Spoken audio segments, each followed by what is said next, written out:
Greetings. I am Dominic Bytes. Welcome to another episode of Byte Club Cinema. Today we're going to do something a little different from what we've done before.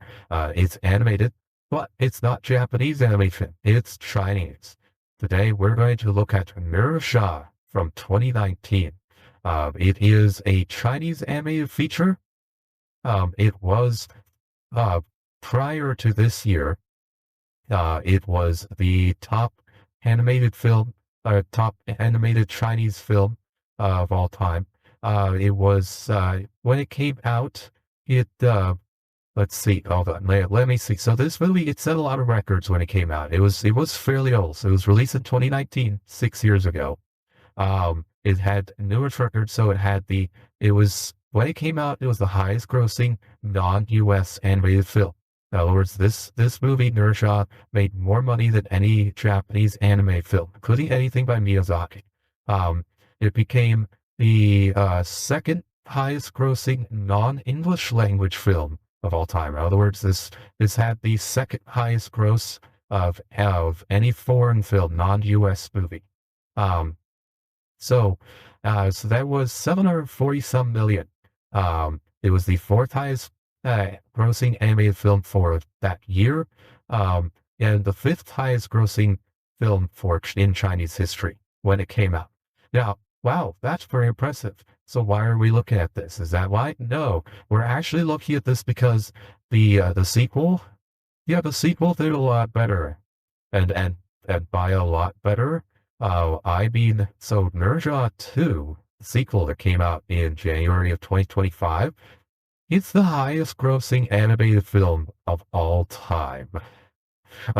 So the previous record was Inside Out 2, which came out last year. That made like 1.6 billion. Ne Zha 2 currently has over $2 billion. For context. Let's see, I'm trying to see what the current earnings on it are. They haven't updated with the weekend. So Ne Zha 2 is currently sitting at $1.99 billion. And that is without the revenue update from Saturday and Sunday of this weekend. So for context, it will most likely surpass both Avengers Infinity War and Star Wars The Force Awakens, probably after this update, to become the fifth highest grossing movie of all time worldwide. Ne Zha 2 is the highest grossing foreign film of all time. It has defeated every other foreign movie ever made, with $2 billion. It's the first animated film to ever reach $2 billion. It's insane. It is a global phenomenon. And most of that 2 billion is just for the Chinese market. It has not actually had, what's funny too, it hasn't had a proper wide release yet. It's done Australia, New Zealand, a little bit of America, but the release of Ne Zha 2 has only had like raw Chinese. They haven't subbed or dubbed it yet. The first movie, Ne Zha, did get a proper US release with an English dub and an English subtitle version, but that took about 2 months or so for the distributors to get out there. So Ne Zha 2 probably you may see here March or April. You'll probably see like an English dub or an English subtitle release of Ne Zha 2, and that's going to add even more money because this thing is making waves. Like a lot of people are very interested in watching that film because it's 2.5 hour long animated film, and it only cost $80 million to make. Like it's an $80 million film, and it's made over $2 billion. I did puts every Disney animated film of the last 20 years to absolute shame. So yeah, so today we're gonna watch the first one because that's the sequel. So how did it start? What was the potential here? So by all accounts, the first one is not as well animated as the second. For context, so this was animated with a team of about 1,500 people. The sequels had 4,000 people animating it. The About the story itself, Ne Zha. Let's see. I don't know. Diesel, uh, do you know your Chinese deities and folklore? Uh, I do not know what Ne Zha is the god of. I do know they are one of the deities that was mentioned in Journey to the West, Yes, they assisting are. Wukong in taking down the Bull King. Yeah, yeah. Actually, will you fight Black Myth Wukong, right? Yes. Okay, so the god at the beginning of Black Myth Wukong, the one that Wukong has the showdown during the tutorial, that's Ne Zha. Was that Ne Zha? I thought that was. Yes. That was Myers somebody say, else. oh, Myers say that The was Ne Zha. Hold on. Let No, me check. I think you're thinking of somebody else because Ne Zha doesn't have the third eye. Okay, because I'm sleep deprived, I can't remember his name. Hold on. 6 chapters. All right, hold on. Plot. Okay. Um, sends an army.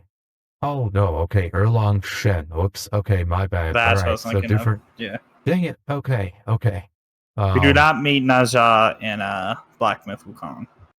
Okay. He does. Okay, so I'm getting you mixed up. Now, Ne Zha does fight Sumo Cop. So in the original, um, so Journey to the West, what people don't know, so Journey to the West has essentially 2 sections. The first section is just about Sumo Cop, specifically that part's typically called like Trouble in the Jade Palace, or so on, which is just Sumo Cop's origin.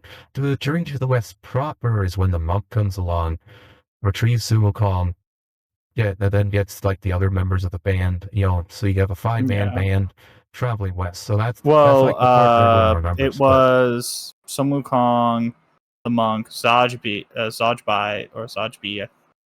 I'm probably not pronouncing his name right, but you all know who I No. mean. And then the Fishman. There were 4. Right. So you have right. So Subicon, you have Friar Sand, you have Pigsy, and then you have the monk. Right. 4. And then the 5th person is the horse. The horse is actually a dragon who was actually sentient.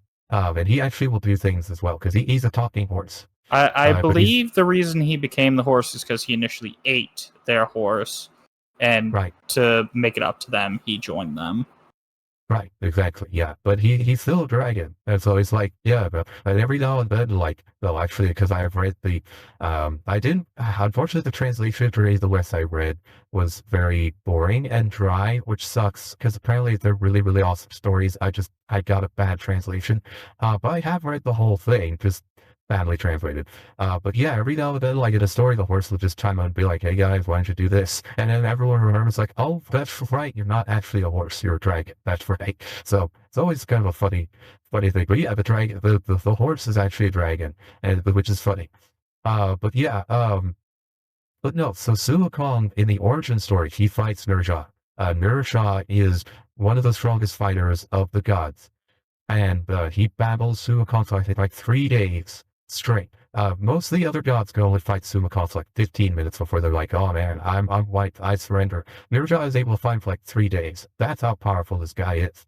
Now, the movie here, Ne Zha and Ne Zha 2, these draw on from the some of the extended God and Goddess chronicles for Chinese myth, mostly like recent stories. These are the updated tales from like the Ming Dynasty.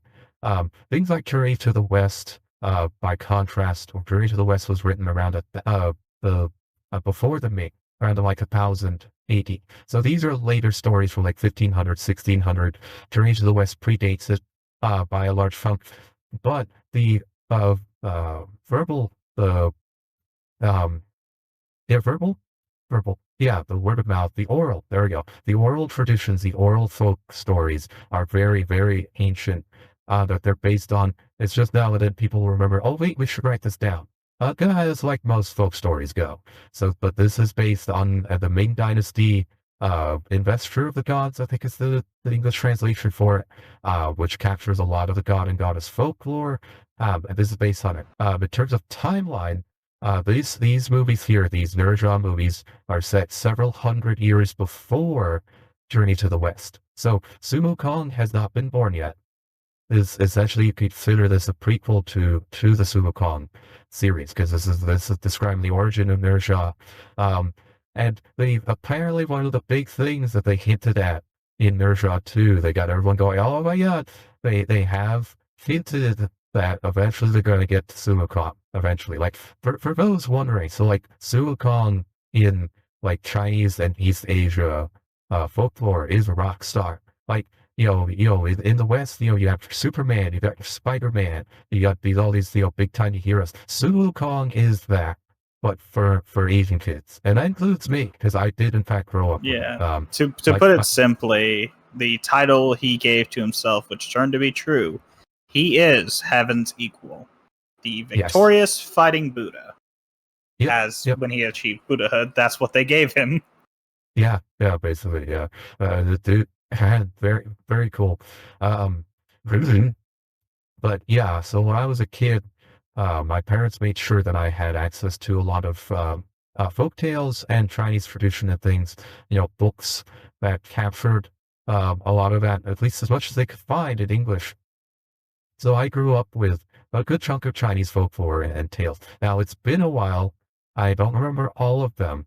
I did read one of the origin tales for Ne Zha, so I'm curious how they change it here. Obviously, it's updated for current day. They do play with it a bit. There's not a straight up tale. I won't say Disneyfication, but it's like they wanted to put their own spin to it. And hey, that's fine. Being creative is fine, so long as they capture the original values of the character, I'm cool with it. So I'm curious to see what they did here. Why is this so popular? How good's the animation? How's the humor like? I do know this is the Ne Zha and Ne Zha 2 are action comedies. There's a heavy comedic element.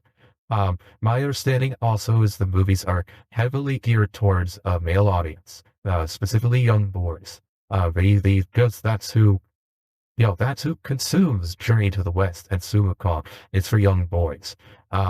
So, and hey, you hit $2 billion when you give something for boys to consume. That's a pretty good lesson for Hollywood to take. Inside Out 2, which for teen girls got you 1.6 billion, but a movie for young boys, 2 billion. They wish to do more of that. Hey, all right, all right. Ooh, so okay. I'm trying to think if there was anything else. Not that I can remember, but yeah. But this will be fun for me. This is kind of like, hey, it's like a story from a childhood, and I'm glad to see it too. By the way, I am glad to see modern Chinese filmmakers try to catch up to Japan on animation, because China has lagged behind on animation versus Japan for quite a few decades. Live action, they've been very good. China has had very, very good high-end live action films. Zhang Yimou has done amazing work. Hong Kong cinema, of course, has been a lot of fun, produced a lot of very fun and enjoyable movies. But animation, not so much. That's something where China has lagged behind Japan. They're catching up. And it's good to see. Unfortunately, they've decided to skip 2D animation. They're going just straight to 3D. Looks like most of China is dedicated towards CGI or CG animation. So that's kind of a shame. I wish they, but I mean, there are Chinese anime. Maybe one of these days we'll watch some. I've tried to watch some of the Chinese anime. It's not great. Most of it's not great. I know Daily Life of a Mortal King is pretty popular, but I've tried watching it. I'm not, but they're like this where it draws for like the classical tales. I like this. Alright, anyway. Alright, so usual caveats here apply. If you're watching live, you get to hear the audio. If you're watching the VOD, no you don't, because copyright. There's a mask over video because copyright. Subtitles are on. There are English subtitles for this, so you can follow along. And there'll be a timer in the upper corner to help you out. Obviously, support the original release. Their first Ne Zha, I believe, is for sale in America. It used to be on Netflix, so I think you can watch it there. I don't know if it's still there, but I believe you can buy this on Blu-ray or disc. So please do that. Make sure to support, support creators who want to make stuff that might be entertaining. Hopefully this is entertaining. I don't know. This might suck. I mean, we may watch this and be like, oh god, how is this popular? Chinese tastes in films are a little weird. Transformers is very popular in China. which is horrifying because Transformers kind of sucks. The live-action Transformers is terrible. So, so let's see. Is this the plot and stuff sucks? I kind of like the way the bots look. Bots look cool, but the plot and shit tends to fucking rip ass. Yeah, the plot's terrible. The action scenes are okay. Sometimes they drag, but yeah, the plot's so bad. But it's popular in China, because spectacle. So, yeah, we'll find out. All right, are you all set? Yep, I'm ready to go. All right, 3, 2, 1, go. All right. I will start this by saying if this is origins in Chinese, was the company who produced this also Chinese? Oh yeah, this is a Chinese animation studio. Okay, so I'll immediately say I do have good expectations. Okay. Yeah, that was the other thing too. Yeah, this is made, so the studio behind this is, so the studio that produced Ne Zha is, yeah, it's based on Ilkow's, right, Investiture of the Gods is the source material, Chengdu Coco Cartoon. That's the studio that made this. This was their first feature film. They made another one after this called Jia, which is set in the same universe, and then they made Ne Zha 2, which is their big hit. If we like this, if this turns out to be pretty good, we will watch the Jia movie as well. Fair enough. I'm gonna come into this more open-minded and a lot more, the higher expectations due to it not being American, made. Oh no, God, no. This is not American made. No, this is Chinese made. That's why this is unusual. Normally, when I go for foreign animation, it'd be Japan, but hey, I'm gonna give China a chance. I mean, the Chinese video games are looking to be the mainstay for AAA now. Oh, it's just because they refuse to listen to the woke fucking screechers that don't even play video games that we pander to for some reason. Yeah.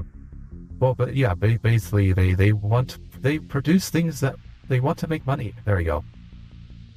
And if you absorb very too greatly. Yeah. Yeah, no, it's funny thing, when you make a good video game and don't pander to people who will not fucking buy your game, you can make money. Yeah. Yeah, don't pander, make money. Yeah, exactly.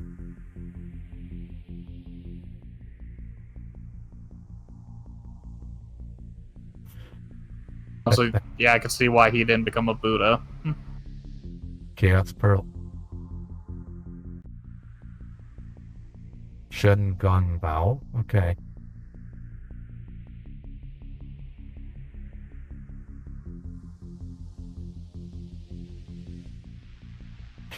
I don't think it's going to be nice to you. So you have Tai Yi and Shen Gong. Oh, they grow up so fast. Yeah. Yeah, no, but I have high hopes that this will actually be worthwhile and good. Yeah. I mean, I like the designs already. The animation is actually quite nice. Like,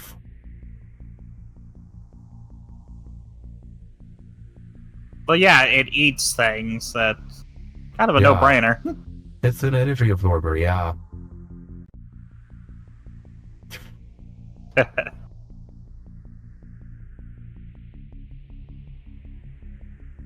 Yeah, the fat comedy character is... Oh, okay, he's not completely useless.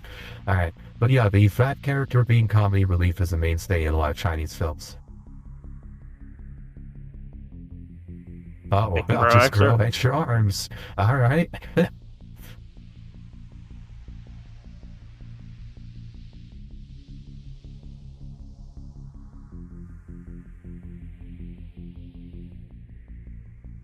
You know, I would say this is weird, but if you've actually read Journey to the West, oh, there's plenty of weird, similar shit like this, so I'm vibing. Yeah.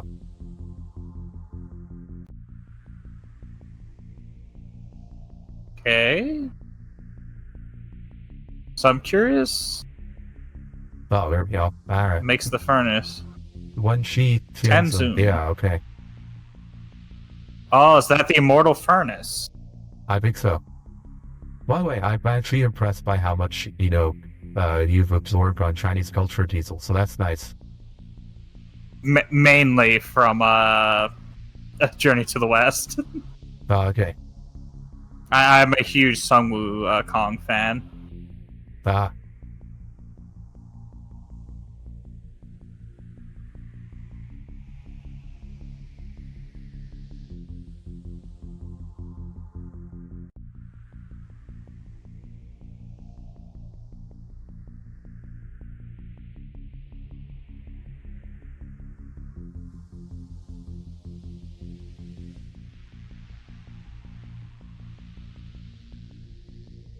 "11 of my 12 golden immortals, if you nurture the spirit pearl."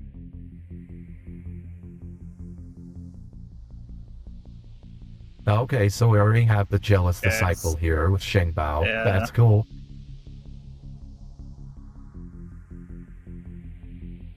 Okay, so... So Ne Zha is supposed to be the name of the spirit pearl. Okay. Which could explain the power they have. Okay, Qingtong Pass. Now this guy is based on one of the 7 immortals for Earth design-wise too. We have quite a few characters like this in our folklore, Yeah, Happy Buddha. I'm genuinely surprised that isn't Zaj B. I'm hoping I'm saying his name right. Pigsy. Oh. Yeah. So I always know him as Big Z because that's the English translation. I just never bothered memorizing his original Chinese name for some reason. Fair enough.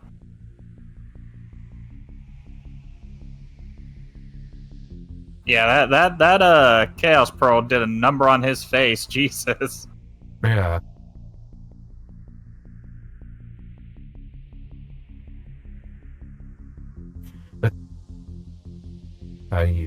Okay. I mean, I guess he's trying to achieve Buddhahood by looking like a Buddha. Yeah, basically. The Lee residence. There's a million Lees, as they say. Yeah.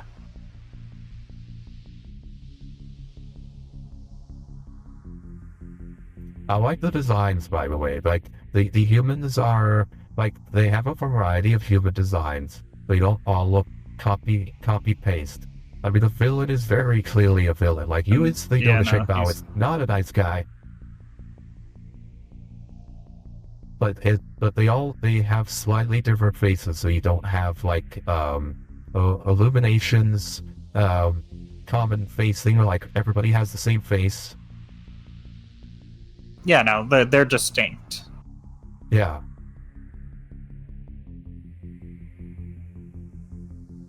So yeah, no, bad guys sending out talismans. And yeah, no, sake is his weakness. At least I'm assuming that's sake. Yeah. Yeah, gluttony leading to mistake. That's a, again, common Chinese thing. Like, oh, he was drugged. Okay.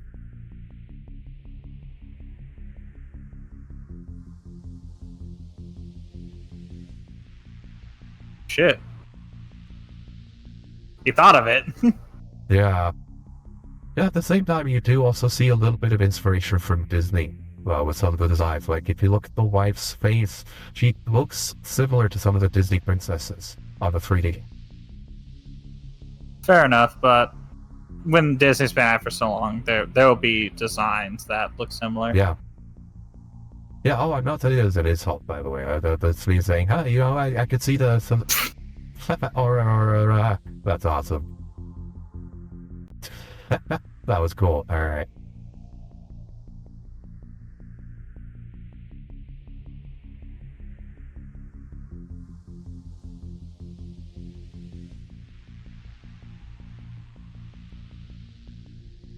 Oh, nice. Holographic interface? That's cool. And he has no clue what he's doing.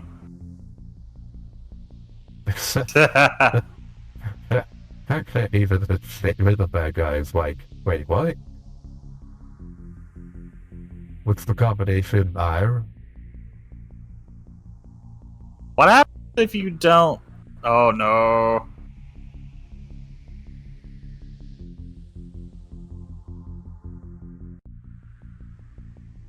Oh.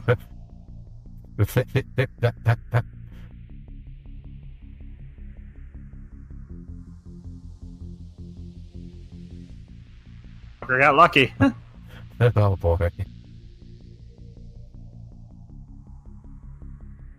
Remember, not the red pill. Yeah. Remember the blue pill, not the red pill.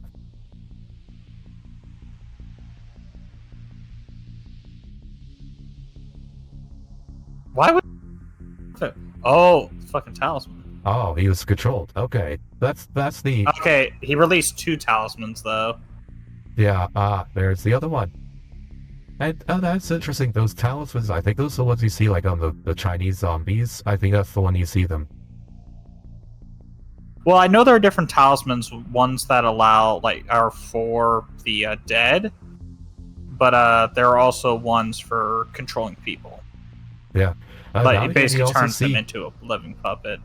Oh boy. That's a good illustration. That's a good illustration of how strong the dad is. Like he literally just smashed rock with his bare hands. That's pretty cool. So the dad is like martial arts, like high tier. They give birth to the Demon King's kid, the red boy. Yep. It was supposed to be the good one. Instead got the evil one, yeah. He disappears, probably to the underworld. It's an egg. Oh no! Oh, mischief child. Oh yeah, they start out as a evil Yao Guai. Okay, this is at least enjoyable because they're willing to get weird with it, and I can vibe with weird. Yeah.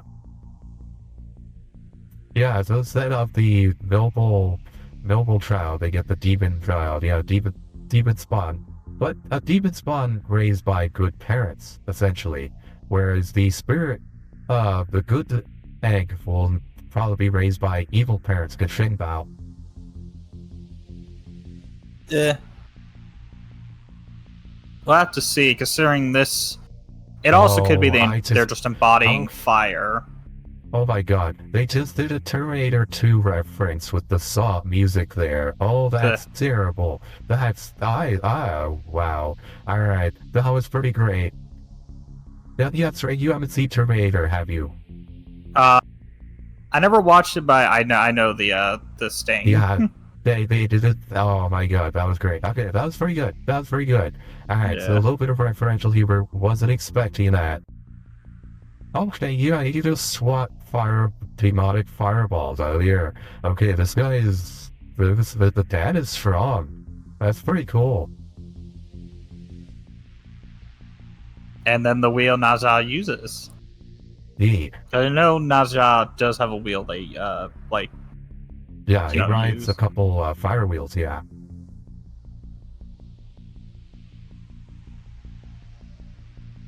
Oh, okay, so this is gonna be... a binding to keep the child. Yeah, so this is similar to the color that was on Subicon, yeah. Yeah. Yeah, so they are demonic.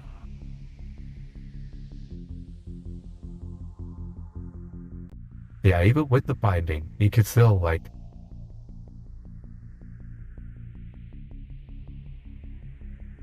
Oh, shit. Yep. I mean, I don't blame the immortal. No, I mean, it's just... I mean, he's literally just saw, it's like, this is the embodiment of evil, I need to destroy it. It's like, no, that's my kid. I totally get it. Yeah, the outer comes out.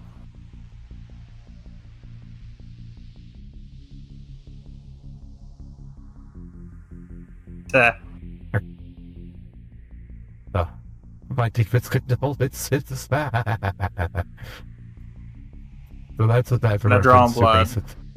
Yeah. So if you get a son, they say, "Hey, congrats." If you have a daughter, they say, "Oh, well, try again next time." Okay, so maybe the child can be taught good. Also, not scared to show blood when a child bites.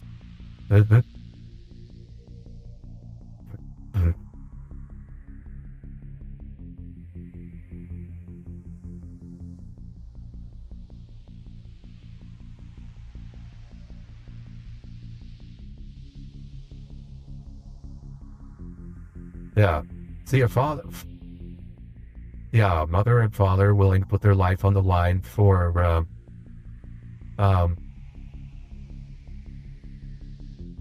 Not much they can do on that. Yeah. I like that they show like the father is very upright and moral, and I like that. And you show him that he's physically strong, but he's also like a leader. That's good. I mean, strong father figure in fiction. It's very nice. I like it. And the mom was willing to put her life along to protect her kid. I mean, that's good. Very, very good. It's not bad, and I do like how they are showing Ne Zha is capable of some good. Yeah. Also, Tai Yi, like with that little horse whip. I mean, he smashed rocks with that. So, despite it being all fat and jolly, he's not weak. They are like he's a comedy figure. Ooh, but the Dragon Palace. So he's one of the. So he's friends with one of the Dragon Lords. Yep, it's a White Long. Yep. Oh boy. Dragon King. Alright, would you like to have a baby?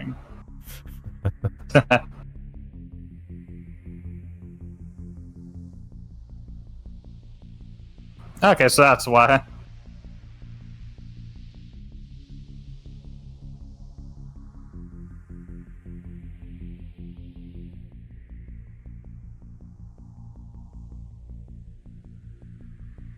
Hey, you want to make a deal? Don't piss him off. Yeah. My master betrayed me, so hey, I'm gonna power up the dragons. Because, yeah, why not? Well, they're not evil. Oh no, the Chinese dragons are not evil. But they are rivals.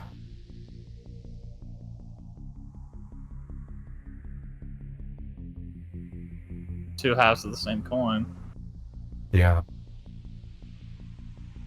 Yeah, because, like...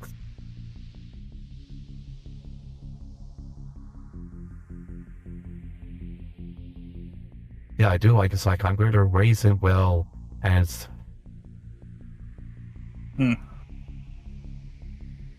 But I do like, for him, it's like professional pride, also, to a degree. So, he's will use underhanded means, which is why he shouldn't be immortal, but... Yeah. This is interesting.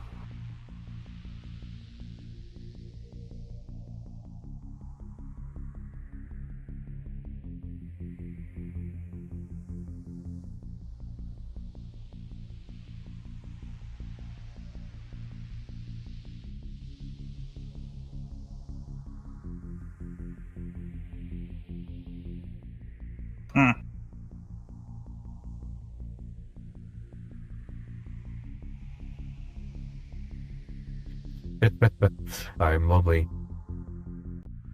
Yeah. Oh, that's cool, man. Yeah. Well, that is the mist effects, by the way, are really good. I like them. Man, that is really well animated. Yeah. I assume that cost them, like, $10 billion a frame, judging, by American standards. Yeah.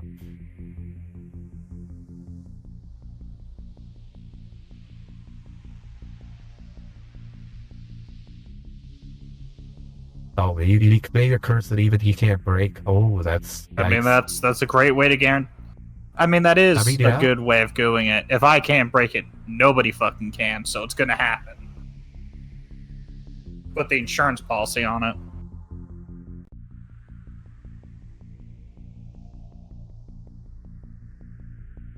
So one day I there's a assume year a way back then, around the curse is going to be to join the two halves together once more. More. Possibly. I'm assuming it's going to be one of the cases of good can't exist without evil. After all, it is yin and yang.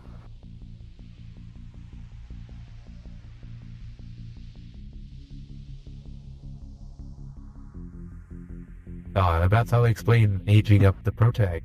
Like, because the father went poof. Of course, magic, so.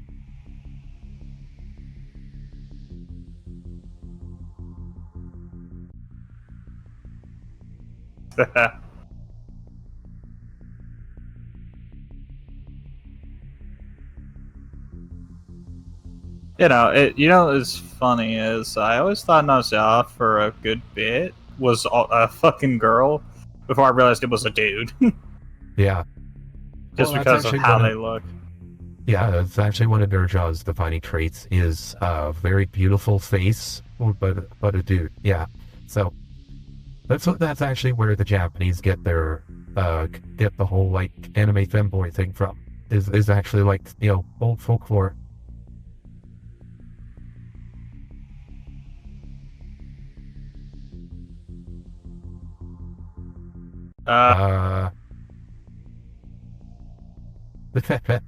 Sure you don't need that armor? God damn! Yeah, so okay, yeah, she needs the armor. But the mom, okay, so the mom is also strong, like the dad. Because the mom and dad... They're demon banishers, so yeah, makes sense. So they train themselves. That's cool. I like that. I mean, I do like it. It's just like, dad's away, you go around killing monsters and shit.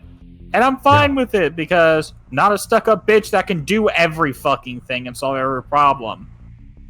Yeah. She has flaws. Fucking magic. Yeah. Yeah, and she cares for her son, wants what's best for him, but also his responsibilities and duties, but she's very feminine. So that's, already a better female character than most of what Disney's got. Oh, dang, blaster, I have spam bot. 1 sec. Which I feel for Ne Zha, because goddamn, that would be such a boring life. Yeah. It's the parent patch is sort of like the whole meme thing. That's cute.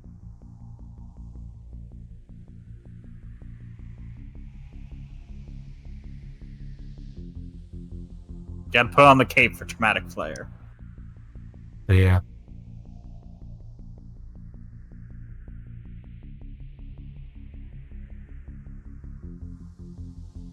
Okay.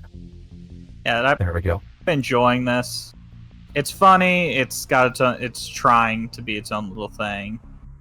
Okay, so they have a field around to keep Ne Zha. Not for even mascots. It's basically calling out the Disney mascot thing. That's funny. Yeah, and I feel like one of the reasons I'm also enjoying this, I know about Journey to the West, and specifically how weird and goofy shit gets, so yeah, I feel like this just kind of matches that energy. No, I agree. Yeah. Journey to the West is and at the same time too, like all the monsters in there generally embody some kind of moral failing. Like the white bone demon, for example, women luring in monks with beauty and lust, and then murdering them horribly is a common thing in a lot of Chinese myths. The funny spider ladies that give me the weirdest boner. I also like how he's picking his non-existent nose. Yeah.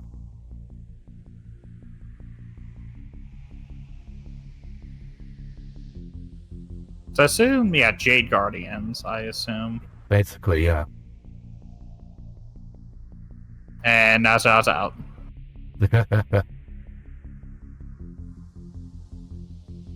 It is, I will admit, it's a little weird quirk that he always keeps his hands in his pants.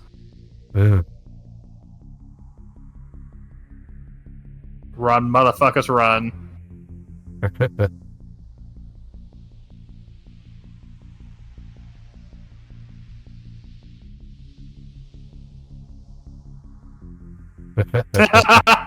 Fuck you, dead bitch. The body out. Oh man. And then watch him rise back as a zombie.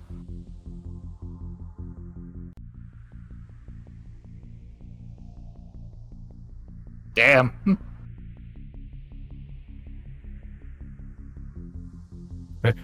They just bully the townspeople. Anyway. Nah, he's just trolling the fuck out of them.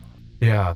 He doesn't look like he actually like harms any of them. He's just like oh god, I'm imagining the chaos him and Sun Wukong would have fucking caused. Bruh. Rufus. And there's a destruction. Yeah. That's the whack up. Isn't it? Yeah, he's a mischief maker.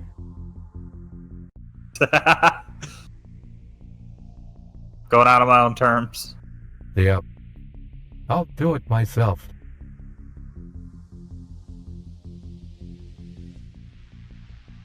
I curse!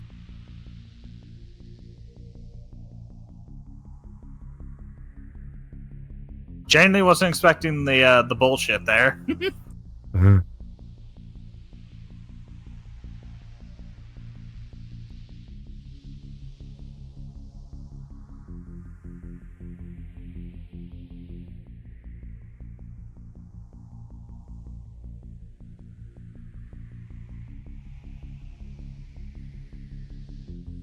Damn. Yeah, that seems a little.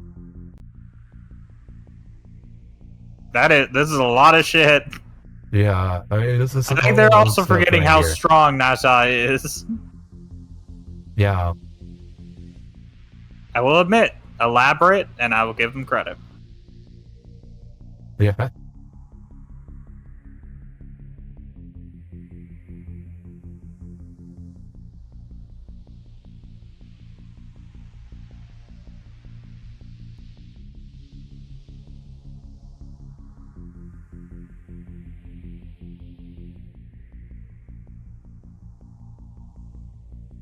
I swear, if this is already done, and then Ne Zha comes out of there pissed.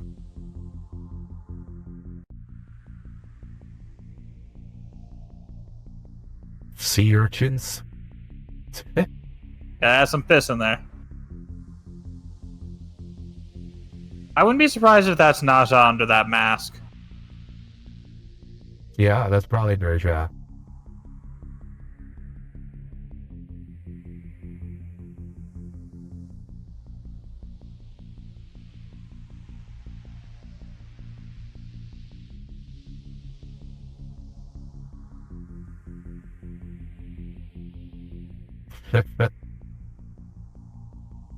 Oh boy.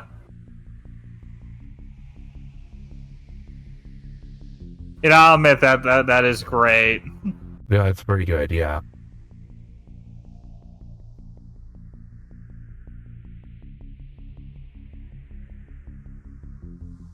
Bet you all got some regrets with that one. Yeah. Yeah, he even tried to tell you, like, hey, don't make it too mean.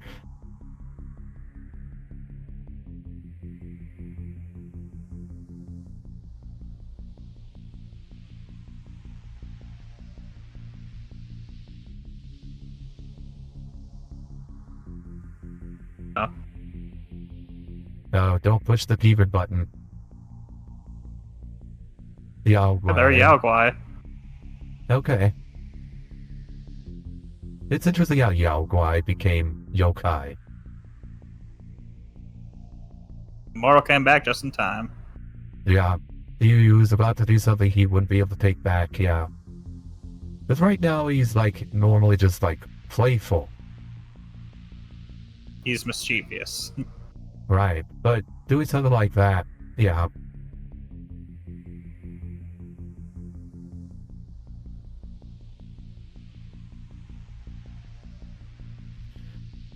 Yeah, and also this shortened the barrier.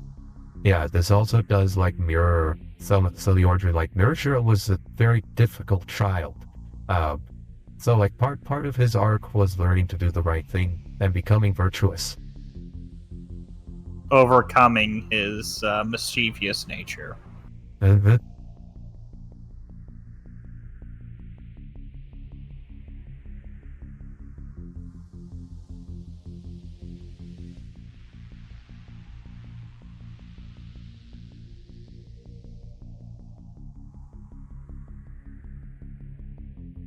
Yeah, it's a hard thing when you're yeah, he's raising only a 1 year old.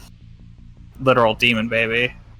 Yeah, but I mean, part of his story is that, even though with the demon side, which would predisposes him to great evil, he has the human side of him, which can allow you to overcome. So part of like one of the Buddhist doctrines is that anybody can redeem themselves. Anybody can come back from greatness. That's actually part of the lesson of Sumokon.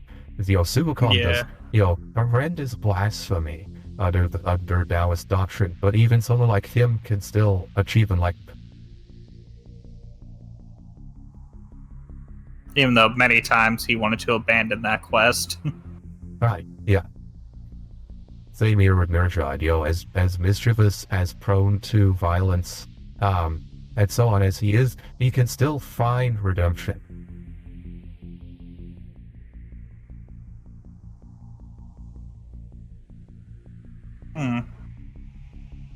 But he didn't escape, he's just hiding. Inconceivable.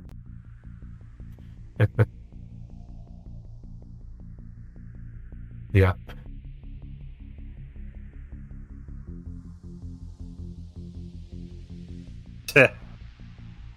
Well, when you got shitty Jade Guardians, yeah, that happens. Yeah. Yeah, it is a neat effect, like the hands of the pocket thing. That is heavy.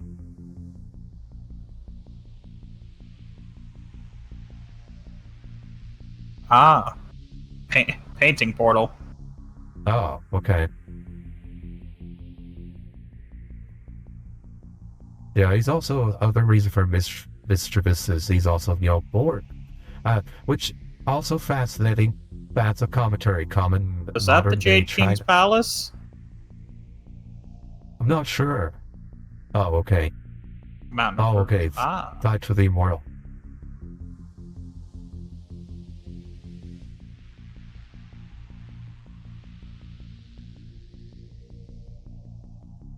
Oh shit. Oh, that's cool.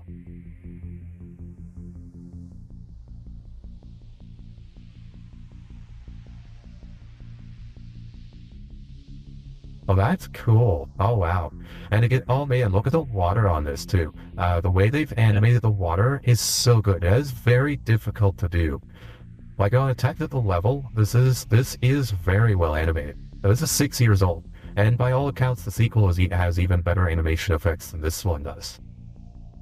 Yeah, no, and I do like the painting world can be, edited with a paintbrush. Yeah.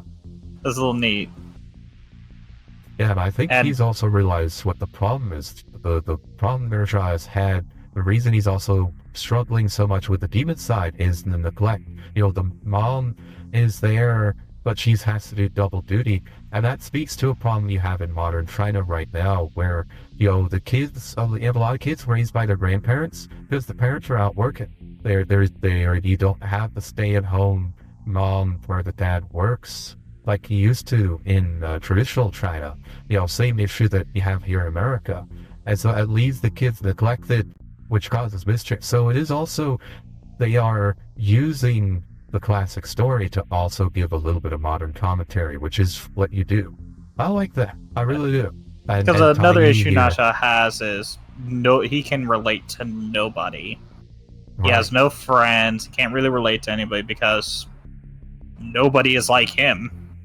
And not in the sense that he's a demon. Nobody is that strong, speedful, anything like that. So I think this is a good thing that the immortal here, whose name I cannot fucking pronounce, is at least showing him some fun. Yeah, and trying to recognize this. Yeah, Dai and immediately recognizes pissing them. Yeah, Dai recognizes that the kid's lonely. Oh shit!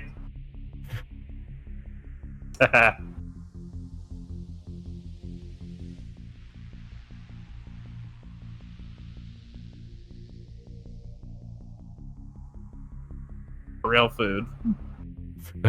Transformation.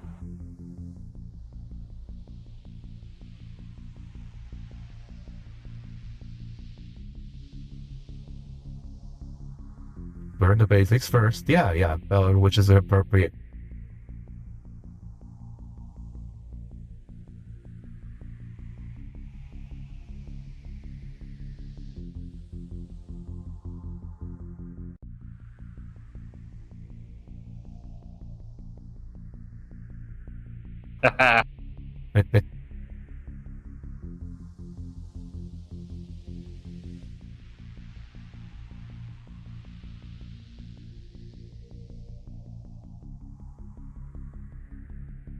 It's like, aha, I'll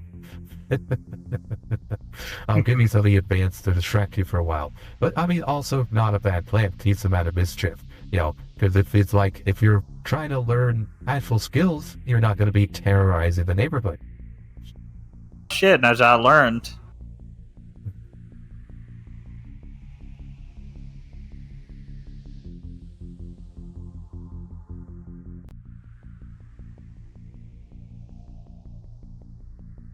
Yeah, so he's learned the techniques.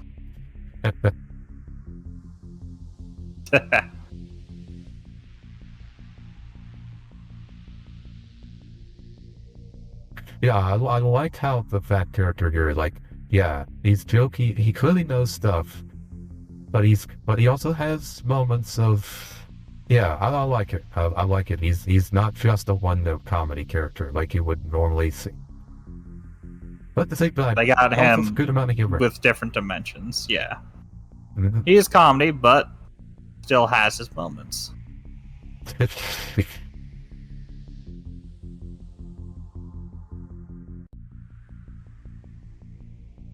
Oh no.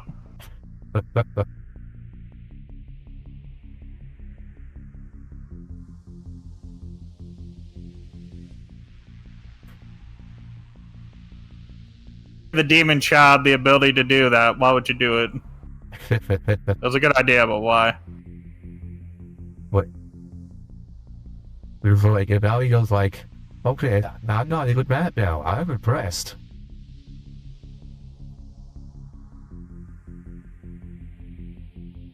Yeah.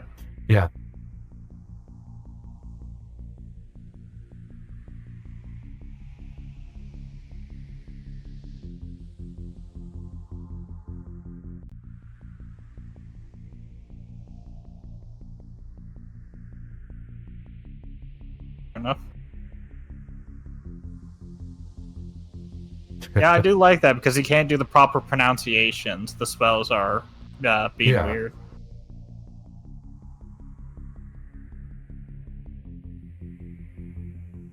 Well, that's sketchy, but okay.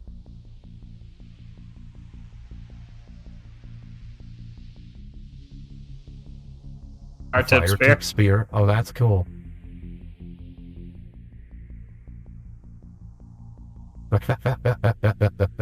Well, I hope you didn't want kids. She set fire to like the ants. And there's Ne Zha's weapon. Yep.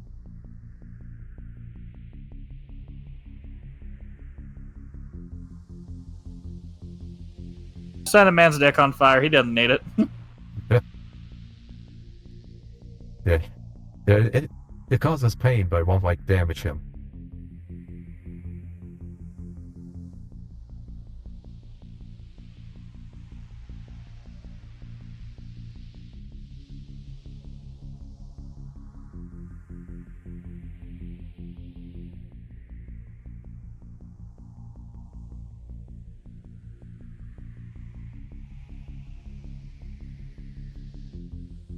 Prison.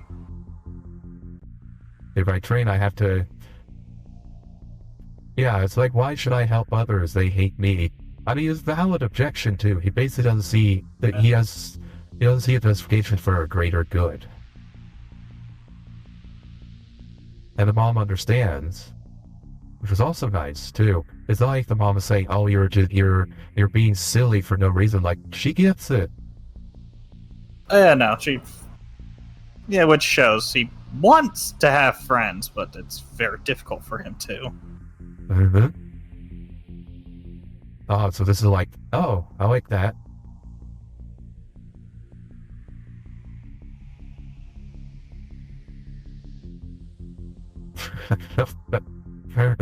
What was it?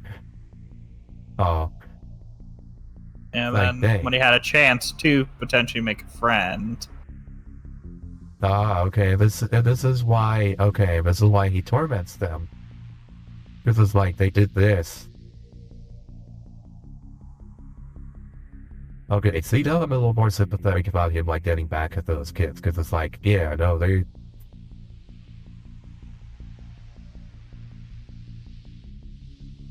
I don't want to slave for the people.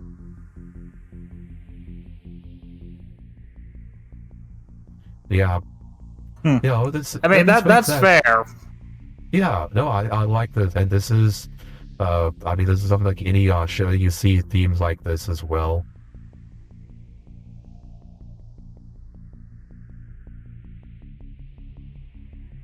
Oh shit! He didn't know. I reckon the mom figured it out. Oh, they lied.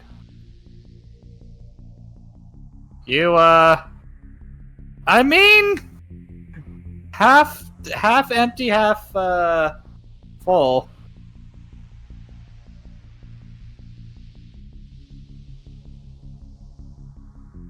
Yeah, so this is definitely a story that's gonna bite him on the butt when the dragon comes around. Because the dragon is the spirit portal.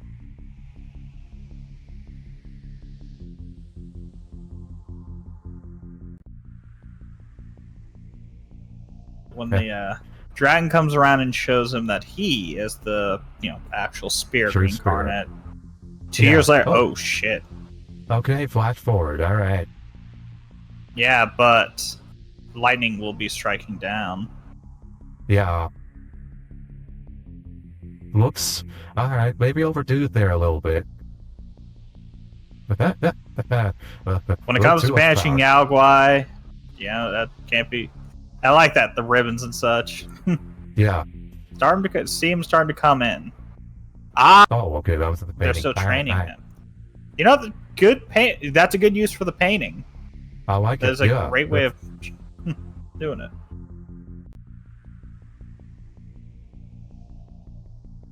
Yeah. Helping him to refine it. Oh, well, I said okay, the pig's like a video grip. That's cool. Alright, I like that.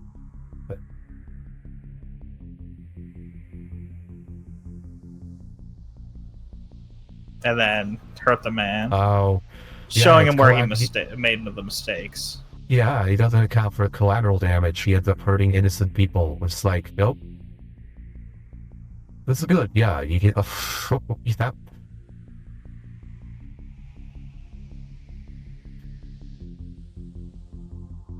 Yeah, you have to be mindful of collateral.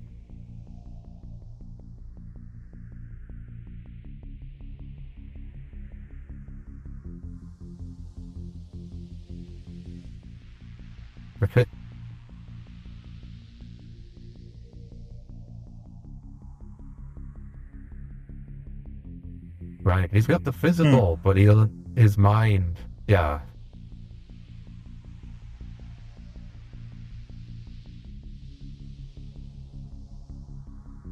I mean, that don't matter. Oh shit! He just saw that coming. Like, oh, yeah, you gave the one out to the child. Now you guys are stuck in there. And now it's about to have the heavens fucking... I was about to have Zeus start yeeting shit like no tomorrow, and a water Yao Guai. Oh, okay. Like, how the fuck has nobody noticed that thing? Yeah, is that the dragon? Could that be the dragon? Because remember the yeah, because his spirit I girl assume dragon if he's, counterpart. I would assume no, because with him being a dragon and him being trained by obvious bad guy, can be very prideful. Yeah, so water Yaogwai. Oh, okay. Oh, like a kappa or something. Yeah, here. I don't know what the Chinese name for this is. Not a kappa. Yeah. No gill on the head. Right, right.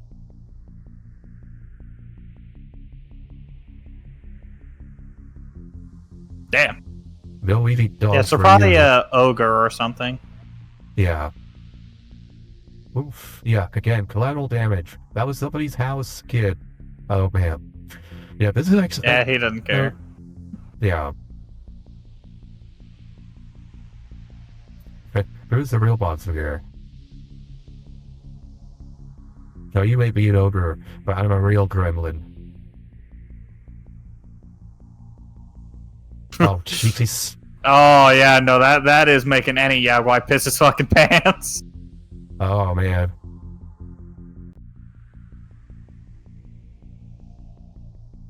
Oh, okay. That's cool.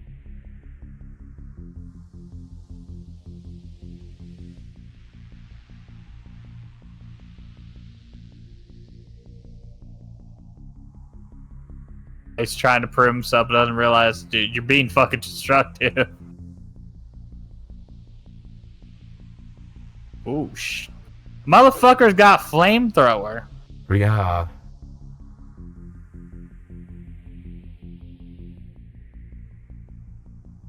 Yeah, he basically got so caught up on catching the demon, he didn't realize that, like, the destruction he's wreaking just makes it look like he's gone rampage, that he's the actual monster.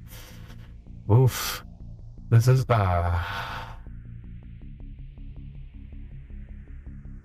soundtrack for this movie, by the way, is also really good. I like the music. I assume Ne Zha's about to hurt the little girl, and then the boy is going to go hunting Ne Zha down later. Oh. Okay. Oh my god, he grew a brain. Yeah, it's like, oh, if I throw a fireball. Oh no. Yeah, he thinks the water is being controlled.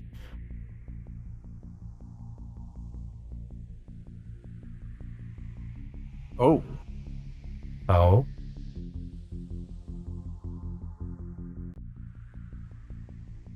And then here's Ne Zha's counterpart.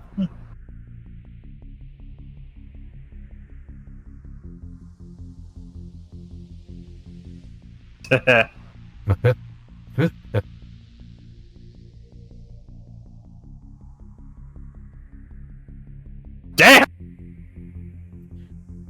Okay. Oh, wow, alright. So this is the dragon. Yep.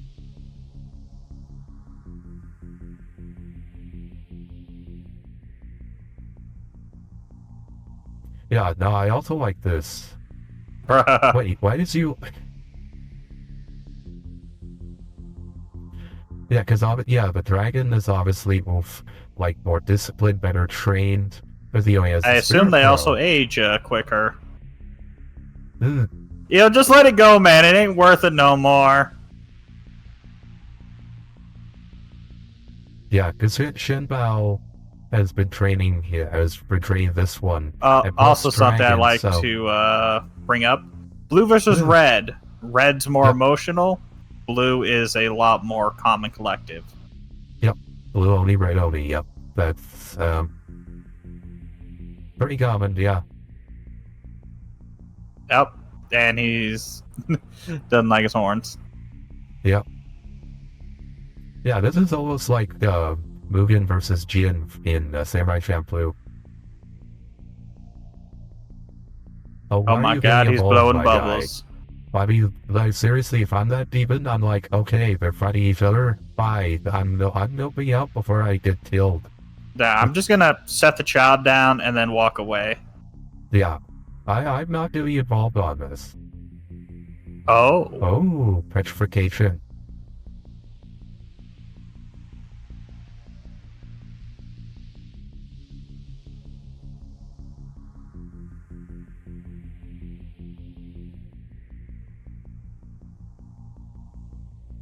Shit. Oh no.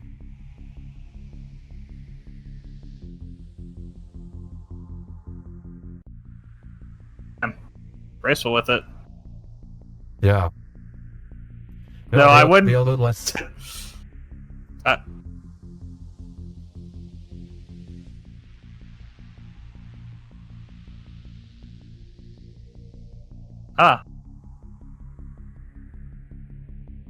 Petrification.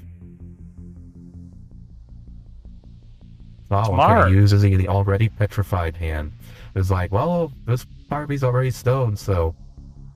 Yeah, it can't be affected. That's at least.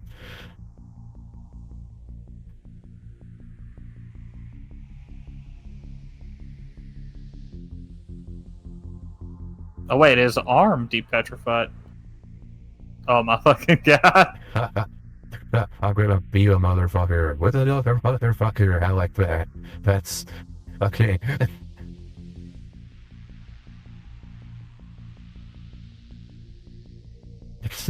Fair enough.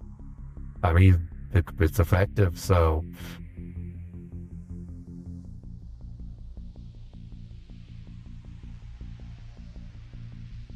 Of course, there's gonna be an antidote. Yeah, I'm not surprised. You, but okay. Alright, at least that's the appropriate reaction. And then the guy says, that wasn't the antidote, I was just messing with you. I would have liked if he would have looked at him like, you didn't need to drink it.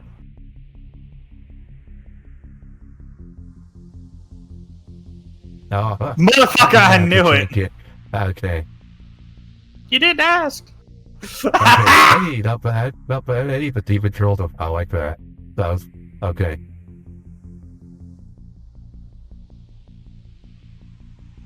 Okay, that was funny. Giving him genuine. Just please don't kick my ass again. Getting supple and smooth. That was pretty funny. I like. Okay. I don't know the Ghost Girls have humor, but that was funny. So. It wasn't overly gross. Yeah. That's the thing. I wouldn't say it's like gross out. Like, yeah, it's kind of nasty, but they don't have it like super fucking disgusting. Right.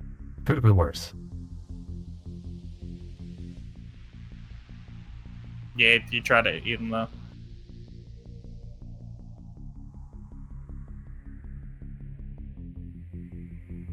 Yeah.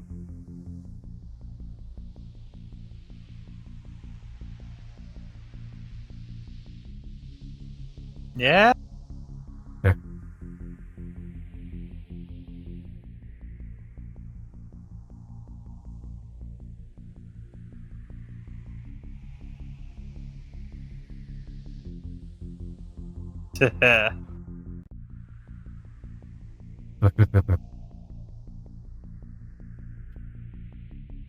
Yeah, now this is the same girls for the flashback too. It says she ages normally while Ne Zha does not, which is kind of funny. I don't know if it's the exact same girl though, but it is nice. It took a child for Ne Zha to find a friend. Yeah, because children are good judges of character, and so.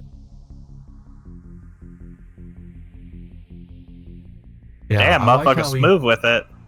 Yeah, I like how he's water themed. Yeah, water and fire. You know, very nice. And I also like the little versioning thing here between these two.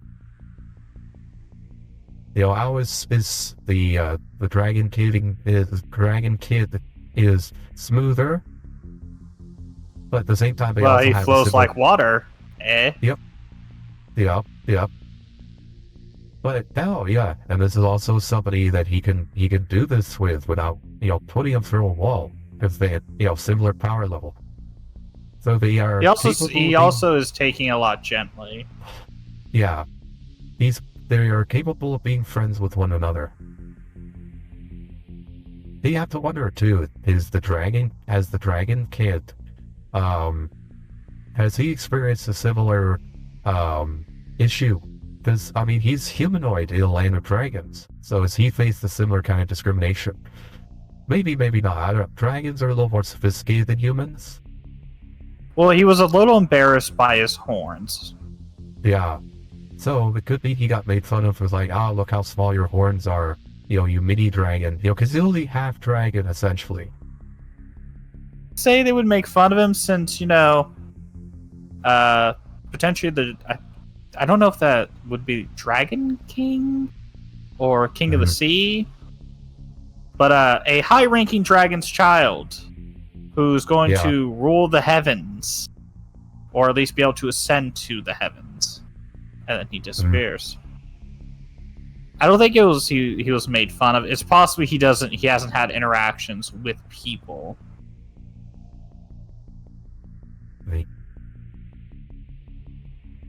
Oh no.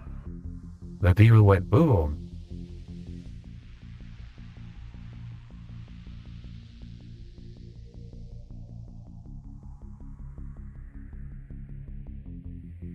Yeah, what demon? Whoops, yeah, that's true, the demon.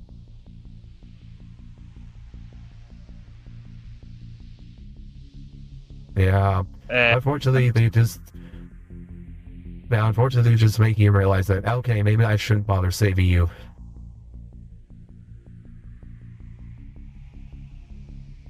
You want to say again, bitch? Well, that's the mom, so it's like, oh no. Yeah, I didn't blame Ne Zha for that one. You guys ain't doing shit.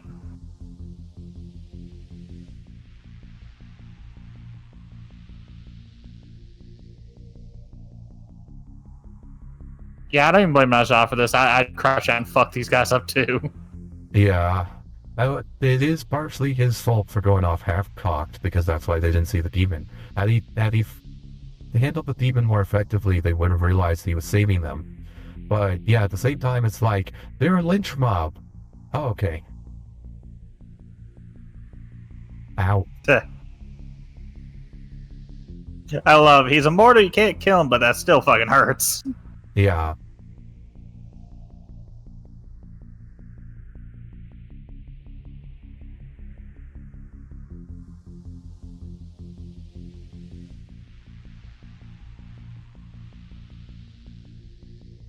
Oh, there we go. Okay. Kind of like the cloak from Doctor Strange. I like the ribbon. Yeah. Man.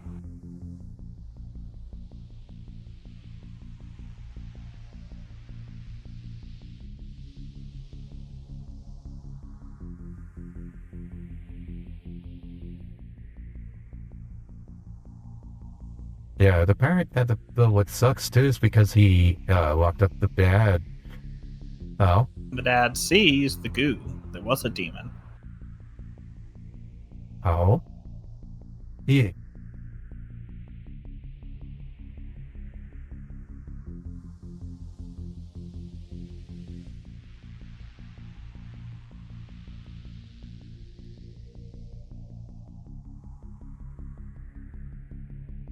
Okay. I made a friend. So, oh, I see. So his days have likely been... Oh, his days have probably just been all training.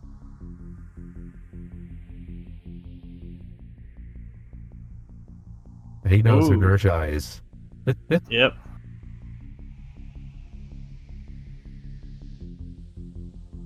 Oh, that's the demon pill. It's like, wait, what?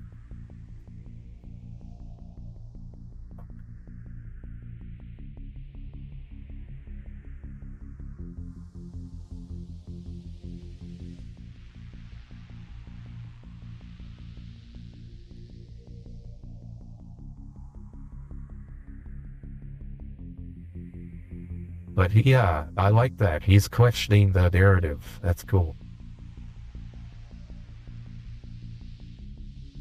Yeah. Countless. Right. So here's where we find the okay, he is the Dragon King. Yeah. So this is where we find the beef between the heavens and the dragon.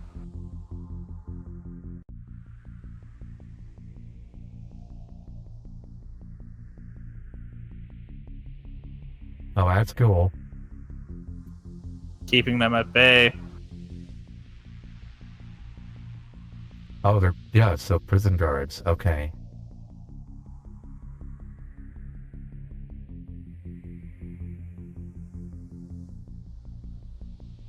Oh, okay. So they have to keep him here. They're almost trapped, essentially, which is... So they're part of the prison. I mean, it's their duty, but...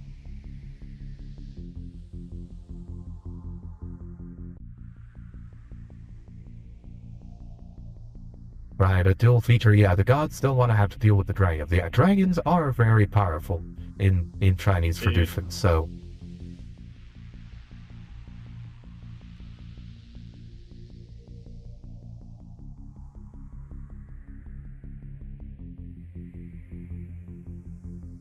Oh, so he was... Yeah, so he wants to hide them so they don't know he is a dragon. Right, by ascending he can free his dad and the others. Definitely an interesting one. Yeah, so we're getting exposition where we need to, character building where there is an exposition needed. Where it is, it's nice. Yeah, the pacing is pretty good, too.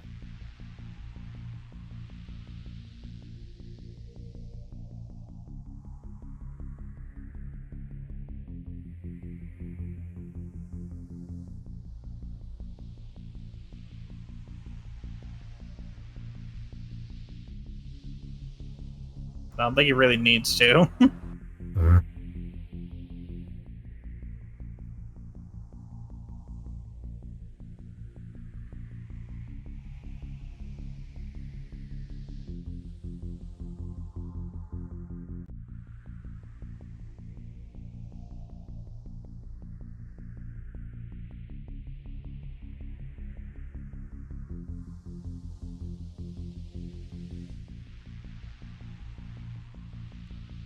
And here's the depression. Yeah, rejection like that. Because he really did want them to look up to him. That's why he was trying so hard. Oh, we have 10 days until the lightning.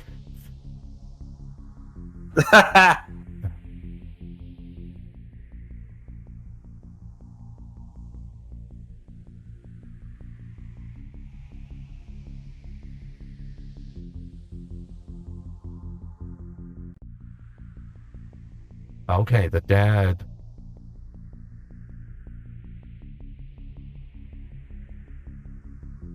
He's lying. Yeah, okay, it was a yaksha. Okay.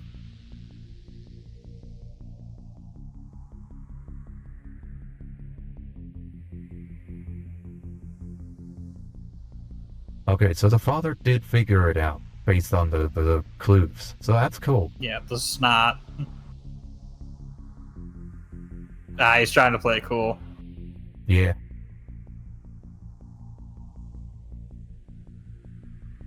I do like how Ne Zha is designed almost like a little gremlin. That is kind of neat. It is. Well, he's made from the demon pill, so he has to look some form of demonic. So I like the aspect of facial animations and stuff for him. Look very offsetting because it's not human.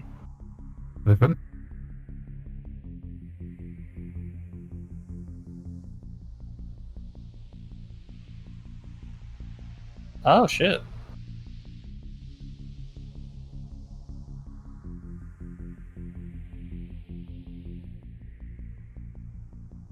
I don't think those favors mean much, bro. Ne Zha has been causing so much shit for them. Yeah. Well, he's basically just gonna, he's probably gonna cash in some, like, and you owe me, like, I literally saved your life. Oh, he's gonna call... he's gonna call his friend. Yeah, to come for his birthday. Makes sense. Oh. This motherfucker's move.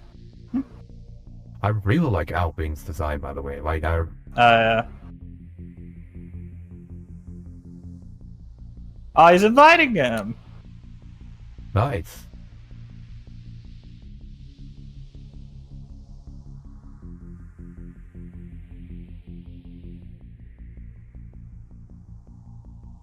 I see.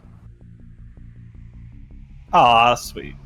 But the problem is, I was like, but I know that is like, oh man, oh man. He owes him a life debt, so it's like, yeah, he he has the duty to his father and his clan, but also the duty to somebody who saved his life and a friend, and like it's because spirit and demon pearl, they are two halves of a whole, as you said. So,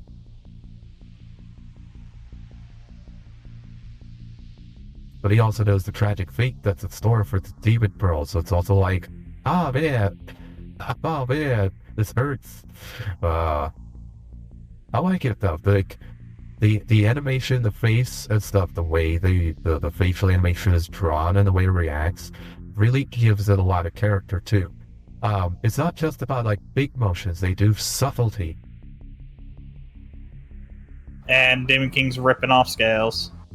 Okay. Ooh, he bleeds golden ichor. That's cool.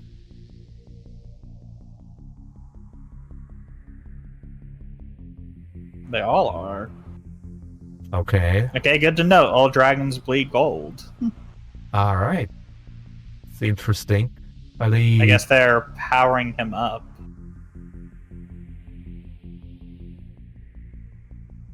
Oh. Oh, shit! Nice! Oh, that's shiny.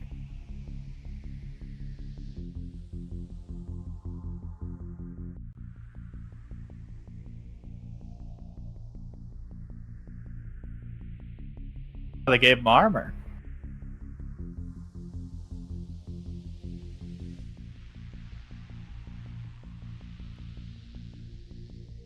Oh, that's sick. That's cool. Oh, that's nice. They're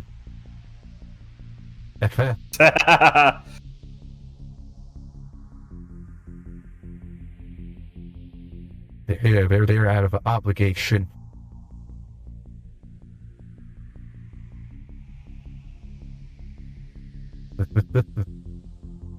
Shit, they captured him.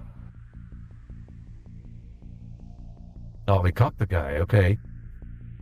I mean, I'm willing to believe that the dad would be able to find this particular one and be like, alright.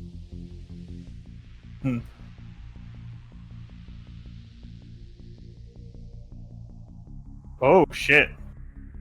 Oh. Get your ass kicked, boy!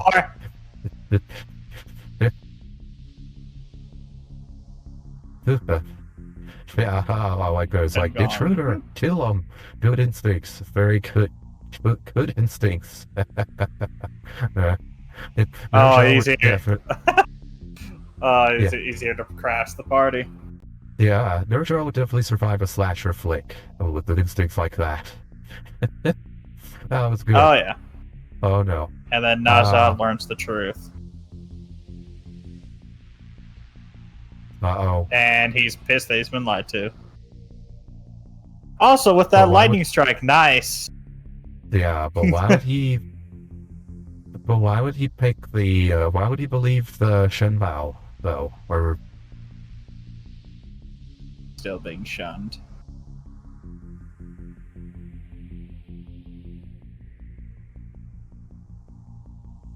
Oh, that's got his main stuff. Okay. I don't think it's going to change much.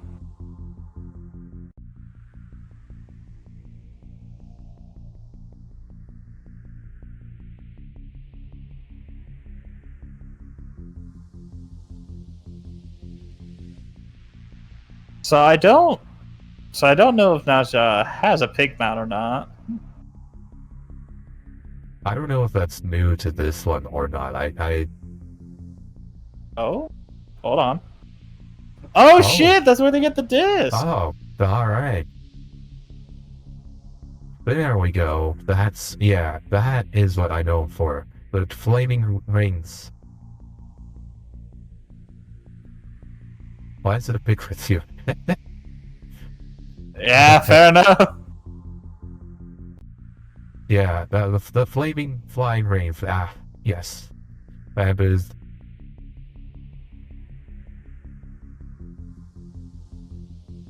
You're dying today, boy.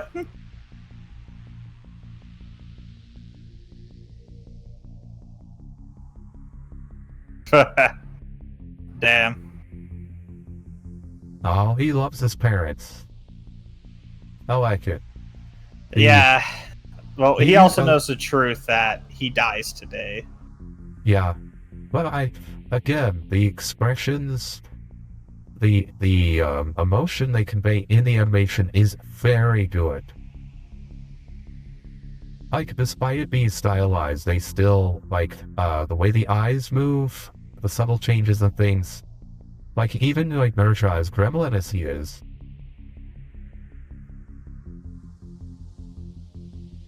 like, you can tell what mood he's feeling. It's great, it's great. Oh, yeah.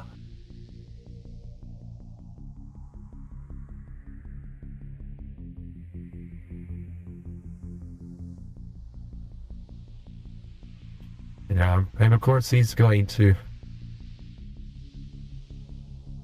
He knows. Don't try.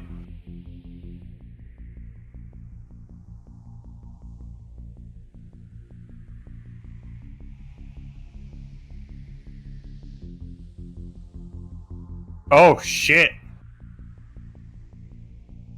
Oh, he's getting rid of the necklace. They got rid of the seal. Uh-oh. Which... Oh, fuck.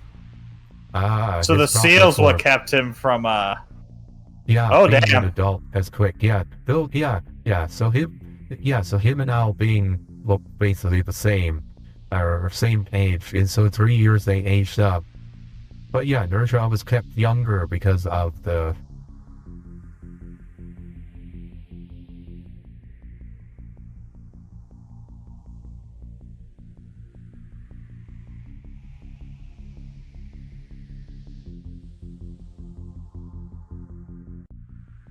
Should have been honest with the kid. You may have gotten better results. Yeah, a little bit. Also, don't hook him up with all of that fucking gear. Yeah, don't like fully arm the kid. Gotta love though how the band is able to keep up with him, which is I mean, not entirely obviously, but that is also true to the original thing too.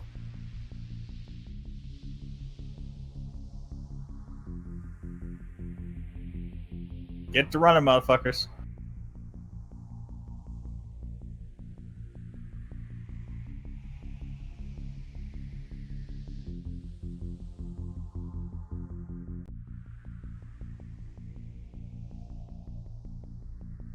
Yeah, so just wait until he kills some people. I'm like, wait, whoa. Yeah, you should probably, like... And this is why he's clearly not a good guy. He's willing to, like, wait for the others to get murdered. Something how being is pointing out, it's like, wait a minute.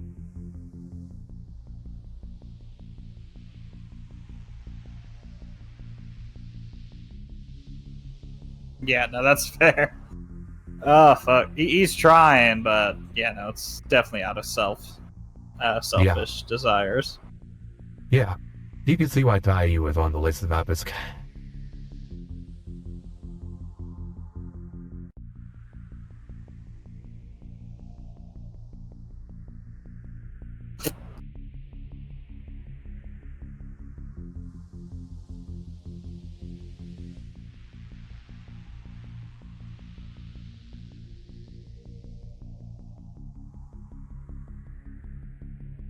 Oh. Oh, okay, that explains the cat-like design. Okay. He is also Yagwai.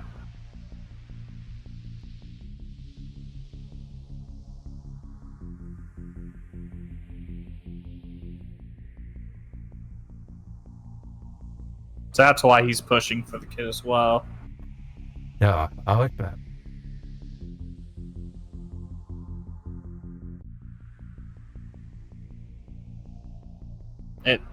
It respects. He understands the debt. Oh. Okay. Yeah, so even... So okay, alright, so while the master is like, hey, I will let these guys die, it's like, I owe him a debt. It's like, damn it, okay, fine. Like, he's gray, but not evil. I would follow you. Yeah, he understands a debt that needs to be paid. Yeah, gray but not evil. I like that. That's honestly, that's a better antagonist than, yeah, that's good.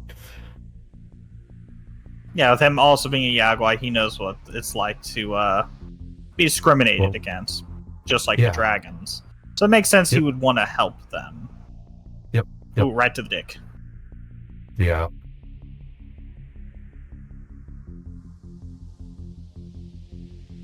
Oof.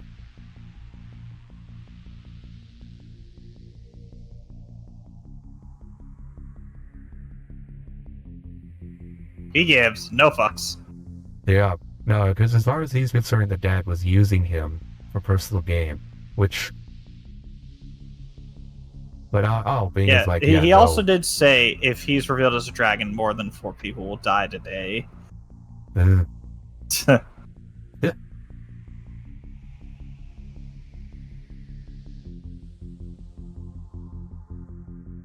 And then they reform. Okay, that's cool. Oh, that's cool. I like that. Also interesting to note here, Ne Zha in this form bears a striking resemblance to Luffy in One Piece. So you can kind of see the inspiration for Luffy's 5th gear with this. Fair enough. Definitely looks demonic. Well, actually, I would say he doesn't look demonic. He looks demonically possessed. Yeah.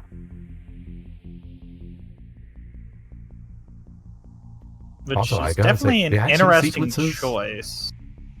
Yeah. The action sequences on this, by the way, are really good. The animation is very smooth. Oh,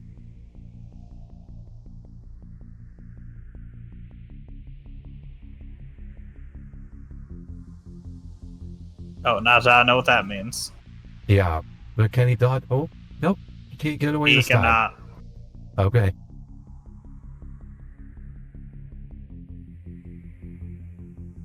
And this is where his powers get sealed. At least partly, yeah.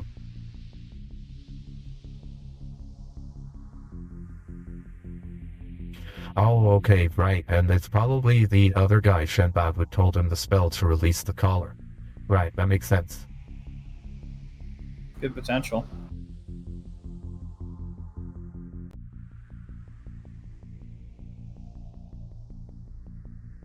But he's leaving them the other gear behind. Okay.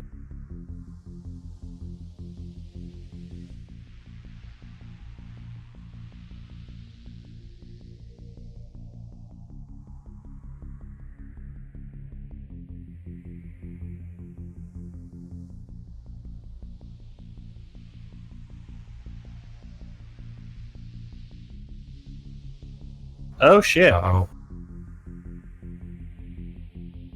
Ah. Oh boy.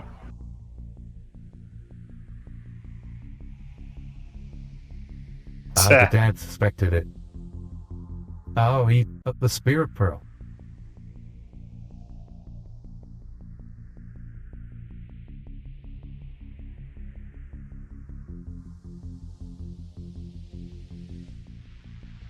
And that's where they force it.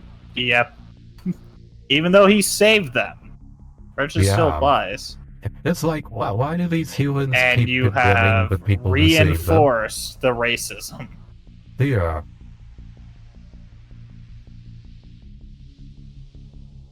Now I have to kill you all.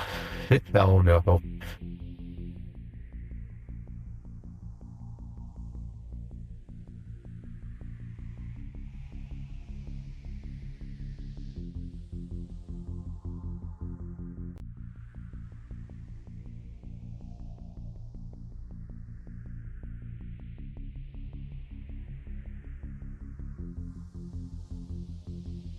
Yeah, the gods He's here, very as you can tell, are certain not that he'll kill them.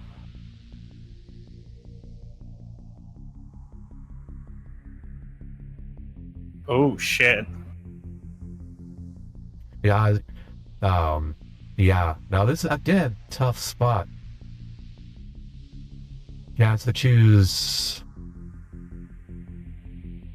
I like the moral conflict here for Albane.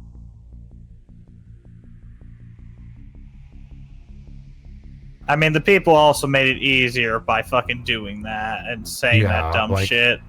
Yeah, hey guys, why'd you do that? I think the other lesson here is very clearly like, hey, if someone saves you, don't look a gift horse in the mouth. Like, there's that's oh boy. Yeah.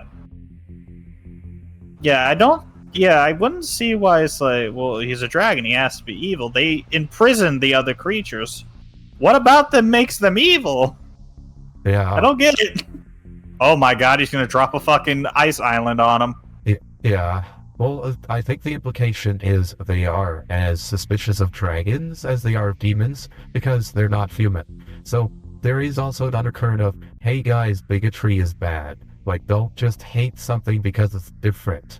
You know, Ne Zha may be different, but I don't think it's so much of that. It's both of the characters dealing with that and having to eventually overcome it to do the right thing. Yeah. I think it falls more into the line of overcoming the hatred and all of that to do the right thing. Yeah.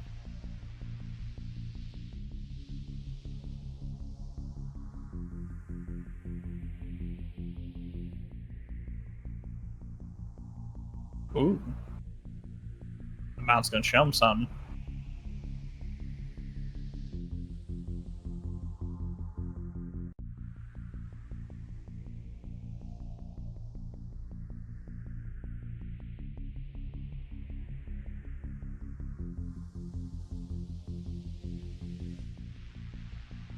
Oh, okay. A little bit of a flashback.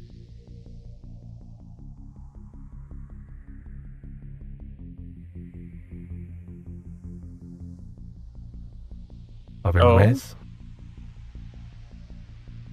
Oh, the dad. I think the dad took the curse upon himself. Oh. Oh, well, that's suggestive. Anyway. Yeah. That's what the fucking thing was that he gave Ne Zha. Oh.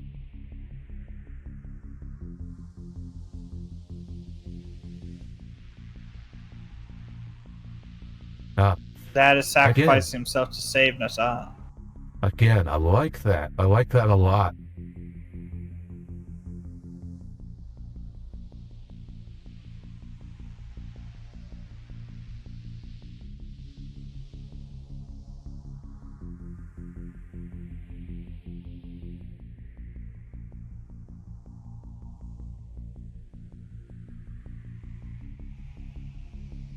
That's why he was so quick with him. That's why, because it's like, I need to train you because I'm about to die here. So your birthday is when I die.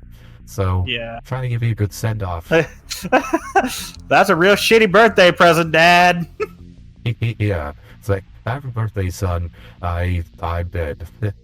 Oh, but oh, that's awesome, man. The dad is so cool. I love what they're doing with the dad here. Oh, okay. Like I predicted, he gave him the talisman. Yeah, the swap places. I say predicted. That's literally what they fucking set up right there. Yeah. That's awesome. Oh, man.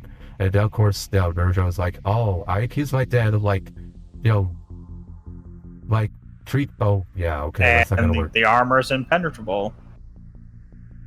Oh, the mom also gets it in the action. Like, the mom's also no slouch, which helps explain Ne Zha's strength, because, like, both his parents are, like, very fit. Yeah, I also like how he knew where they would initially try to strike and, knew the scales would be fine. And this is where the rivalry is, yeah. Me. Oh, the tables have turned. Now I fight to defend my family. Yay, alright. Weren't you just trying to kill him? We don't talk about that. That was me 5 minutes ago. Yeah. Yeah, what's cool too is the iconic look. as fast as the turnaround is for both characters, this turnaround is completely set up and plausible. Like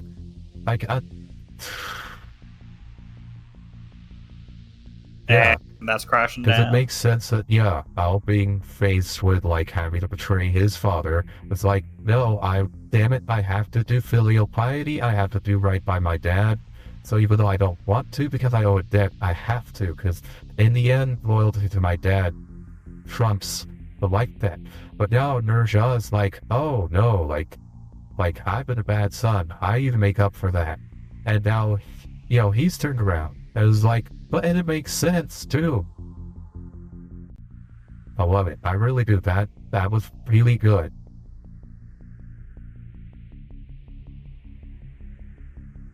But yeah, his power is being restrained by the hoop, but it allows his consciousness to be in. So it allows him to act with his humanity instead of on the basis of the demon pill. Yep.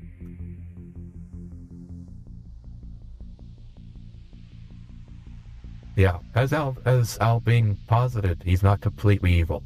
The the demon pearl may influence him, but oops. And then the transformation.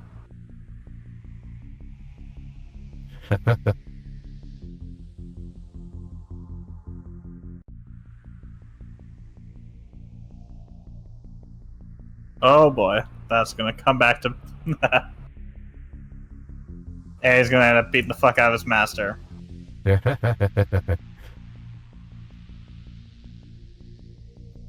As we see, though, yeah, he is a lot more combat trained. God damn!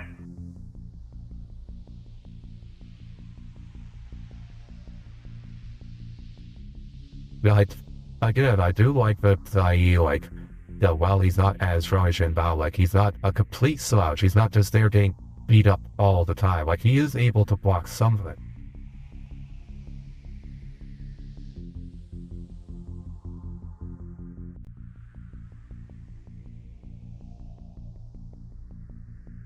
So he relies more on tools while. Yeah. I can't remember their names. Fatty relies more on tools, and Leopard here is a lot more skilled in Yeah, combat. hand to hand, he's clearly superior. Oh.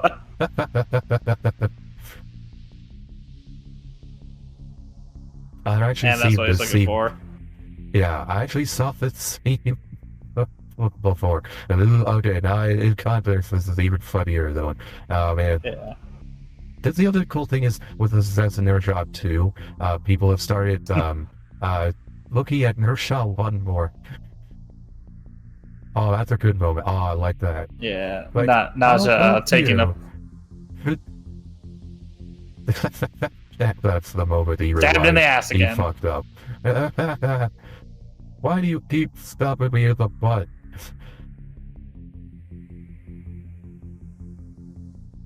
Oops. Dumbass. Wrong one. Yeah, that was Ne Zha.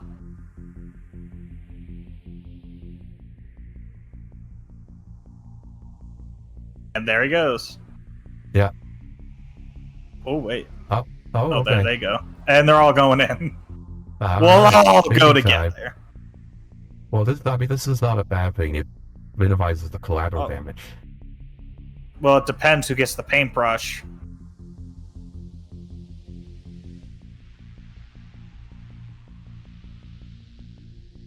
There we go. Okay.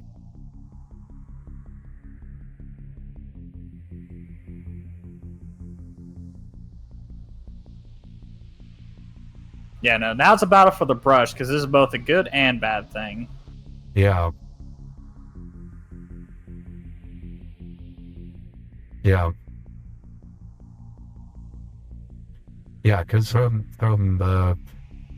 Yeah, because if they can trap Ne Zha and Tai in here, they win, and because then they're free to slaughter as they like. As we've established, the parents cannot fight Hao Bing. Hao Bing is much stronger than the parents. Well, it's the case he is a dragon trained. They're used to like normal Yao Guai and demons. Yeah. I don't know why I'm saying Yao Guai and demons. It's just Yao Guai. It's literally the fucking demons. They can battle like they can battle like your mid-tier Yao Guai, but like Hao Bing's on a completely other level, basically. Same in Ne Zha.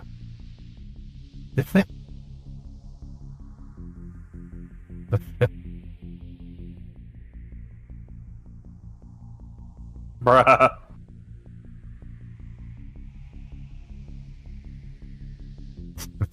Okay.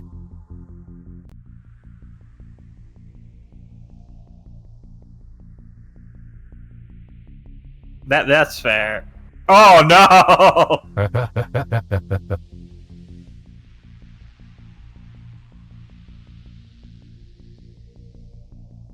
As Albine didn't just use the water technique. Oh. Oops. We gotta be careful with the strokes.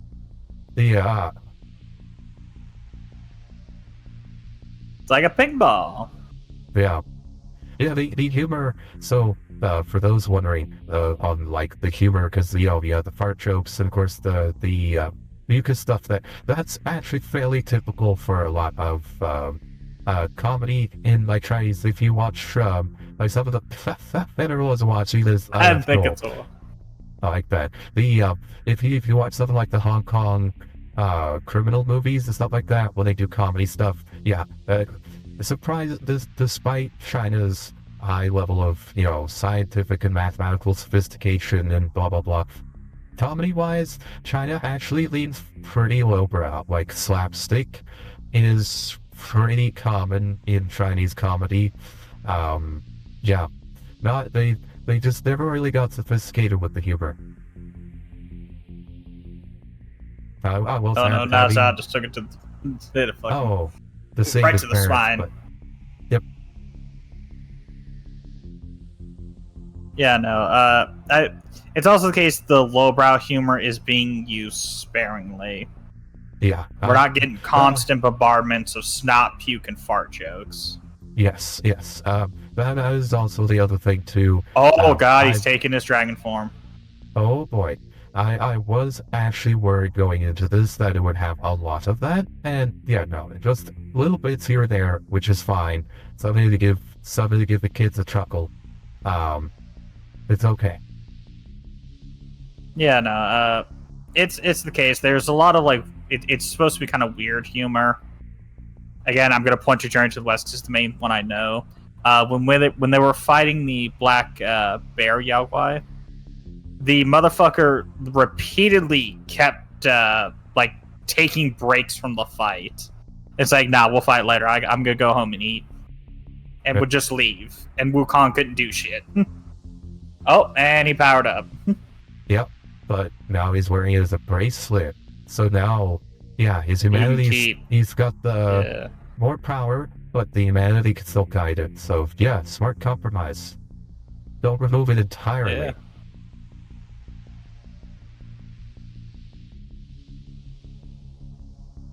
He's doing a Superman. And then he's going to fly up and slam down. Yep. Oh, is he powerful enough, though? Because he's still being restricted. Just not as much. Yeah.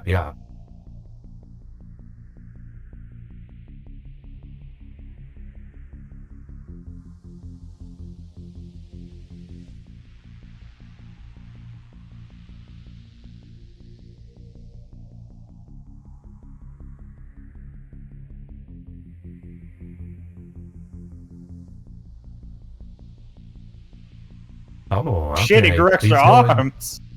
Yeah, he's going full Asura's Wrath mode now.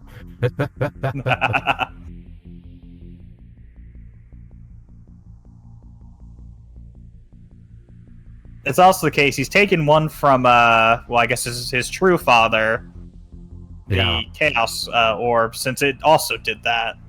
Yep. That was really good. Really cool.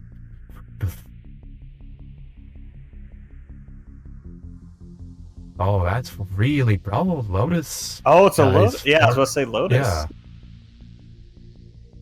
Trying to capture him with... Oh, no, and again, music, really climatic, really well done. Ah, this is pretty. Oh, shit. Oh man, look at that. Like the smoke, the fire. The way they animate the fire is so good.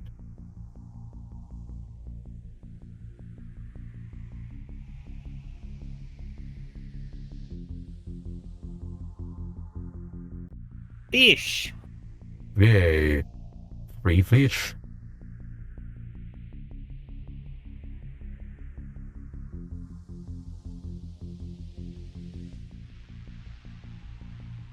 And on all fairness, he does owe you for saving his dad's life. Yeah. Wait. The robe's impenetrable. I wonder if he covers the dad, if it'll save him.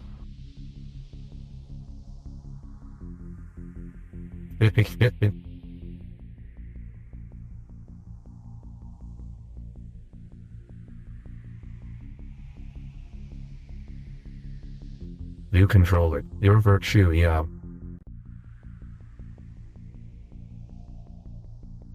Which is fair. Anyways, now, are you ready to watch your dad die? Yeah. Well, Ne Zha removed the talisman though, so the fate... well, oh no, he still had it. I'm not sure if it... Yeah, I'm not sure how it works, though. If he gives it back, will the... Yep. Okay. Yeah, so destroying it stops it. Okay.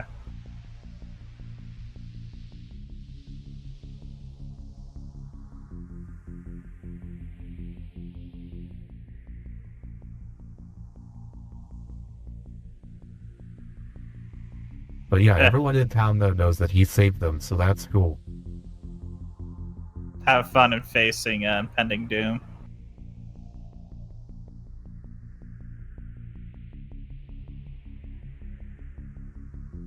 Oh, that's right, yeah. Alright, Mom and Dad, my present to you is you get to watch me die. Oh. You look me in the eyes while I die, motherfucker.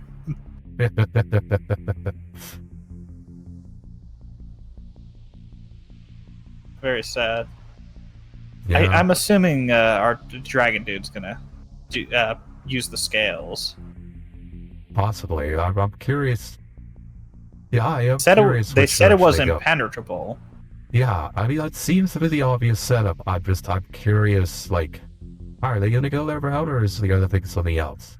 I mean, that would seem to be the obvious setup. It's the only other way I could see around this, because it's gonna strike no matter what. Mm-hmm.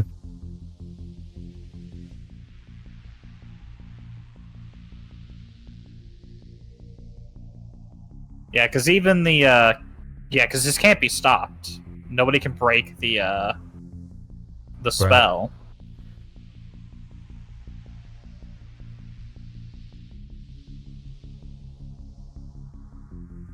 Yeah, the voice acting, by the way, is also really good. Oh yeah, that is great. Oh damn, no, he's just straight up. She's Death Star laser, lightning. Cast thunder spell. Kill the child. Yeah. Oh shit. Oh, okay. There, I fucking knew it. There we go. All right, there we go. That was gonna be obvious, but okay, cool. I mean, it's with the way they set up, that was the only way that was happening. Yeah. Oh wow, with the lighting so strong, even that can't. Okay. All right. But maybe with the two together, he might be able to help. He may have saved him though.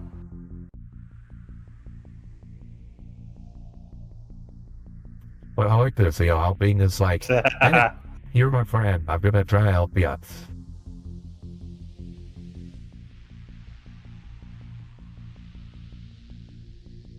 Yeah, because the full chaos thing can absorb energy, so the lightning strike should be able to get absorbed. It's the two halves come together.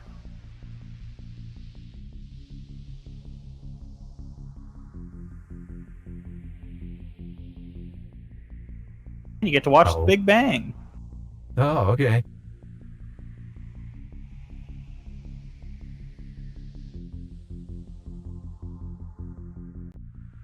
Two halves become one. Yeah. Yeah. Okay. Okay. That so this. Right. Absorb energy. There it is. Okay. Yeah. They basically created an energy absorption thing. They're like, all right, lightning storm. All right. That's for the recharge. Oh, okay. But there's a tap. Angry demon. Oh. Oh my god, they're having... Yeah. It's a fucking spirit bomb battle. Yeah. Hey, beam struggle. I'm cool with this. Beam struggles are cool. Yeah, I'm vibing. And this is pretty... Oh, uh-oh. That's not good. It got absorbed. But it detonated it. Yeah. So maybe it'll disperse it enough.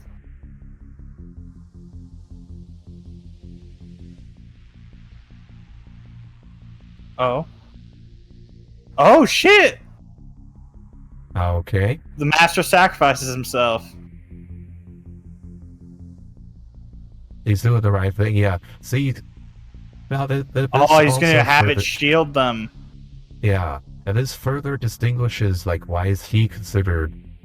because he didn't abandon his student. The other one was like, nope, I'm out. Bye, Albing. I guess we're just gonna get yourself killed. Bye. He jumped into danger to protect his student. So, yeah, he may not have as much skill, he may not have as much combat ability. Well, he was virtuous. At the cost of his own life, he did the right thing to save both of them. Exactly. And that's great. Narratively, that's very important, what they just did. That is an excellent character moment. There's a lot of very good character moments in this movie. I'm way more impressed by the writing in this thing than I thought I would be. Really honest. Hey! He is immortal. Yeah. Okay, we kept your souls around. Chafed away my immortal development. Oh, it didn't kill him, but it did yeah. Man, it cost me some energy. It's gonna take me a bit to recover.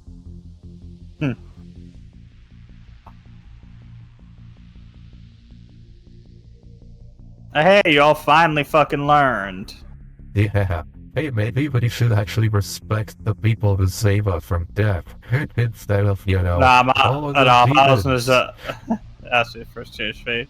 I would have been like, see, I told you they'd celebrate when I fucking died.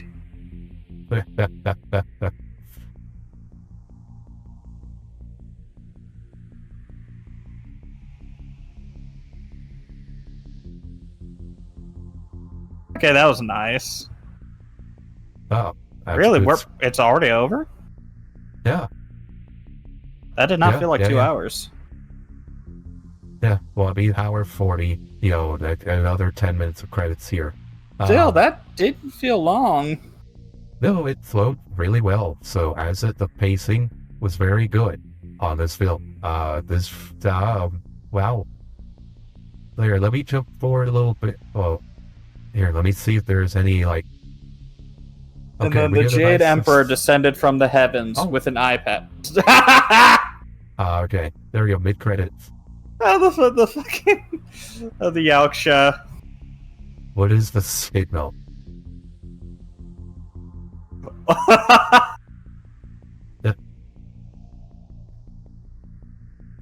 There are post-credit scenes. Oh, okay, there is going to be more. Okay, alright, I'll jump forward here. I was about to say, hey, that's a nice little touch. Don't leave their post-credit scenes. Oh, okay. Oh, okay. All right. Jeez, how many? Okay, they got them scattered to make sure. Oh man. Okay. All right. I'll do my best. I'll give him credit. Yeah. So he's explaining. Yeah, so I'll being jumped to his death. Sorry.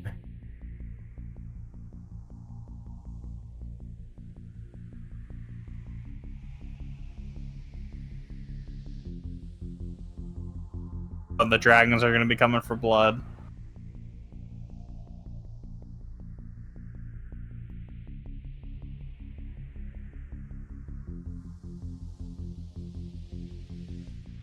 Oh. Oh shit, they have dragons tied up. Yeah. Oh shit! Hey, female Also dragon. hot. Well, that's a wood from you. There we go. Yeah. There are more post credits. Okay. I like the way the Ne Zha was drawn, like almost like on a punk style there. Which makes sense. He is a rebel by all means since he defied his fate. Yeah, no, but I like that. It's like, alright, we're gonna make it to where you're gonna watch these credits one way or another. We scattered post-credit scene. Yeah. But hey, so there you go. Now get high tier for Ne Zha 2. It's got a dragon waifu for you. There you go. Oh yeah, that'll be fun. Yeah. And I will say, we will 100% be watching Ne Zha 2.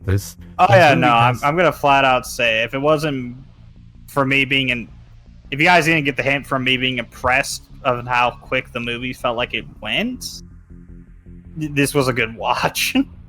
Yeah, I mean, they knew where to put the humor, and when it was serious, they played it fucking serious. Yeah, there was good, genuine emotion in this. I went into this with low expectations. I do want to make that clear. I did actually, I did not, it's been very hyped and stuff like that, but as I said, Transformers makes a lot of money in China. I was really sincerely worried that this would be another case of like, oh, it's just like, you know, it's all spectacle, but very empty. And I was like, oh, here we go. Zha, okay, so this is the guy the other movie's about.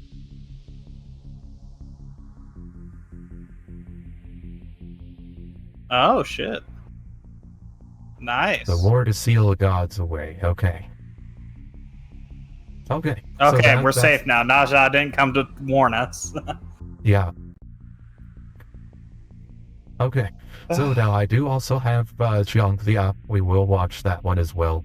So Zhangzia is set in the same universe. So Investiture of the Gods is essentially a, they're all set in the same universe, featuring all kinds of different gods from the Jade Emperor and all that stuff.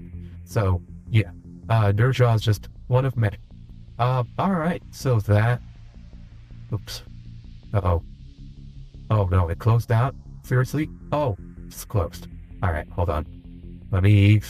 So I get this pulled back up. Alright, so we'll start with you. What are your thoughts overall on the film?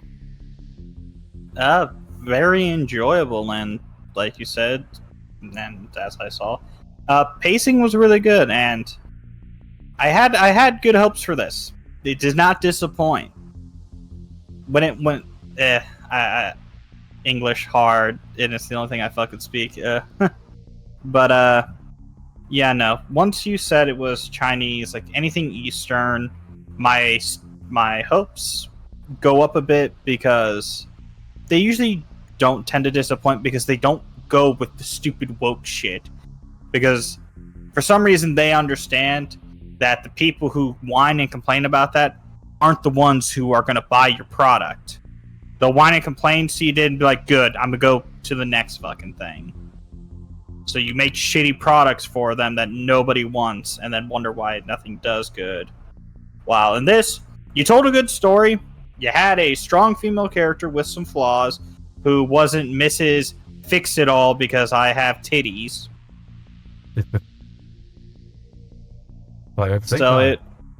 Yeah, she was feminine, she was a mother, but she had strength. It works. Yeah, it worked because, as we saw, they didn't have a match for Ne Zha at full strength. Now, if this was a Western film, she would have came in and would have, like, thrown him through the center of the earth and fucking went in there like Superman and kicked the shit out of him, because strong, independent woman is strong, and you need to be told that because you're too stupid to understand that because this is America.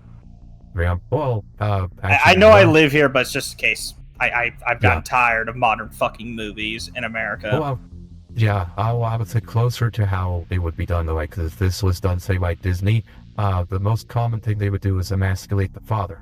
So that basically they would have the mom be the head of the household, or they'd have, like, the dad be kind of bumbling and silly, and the mom would be the one actually, like, so it would be, like, mother-child as opposed to, like, mother, father, and child, because the father would essentially be a non-entity.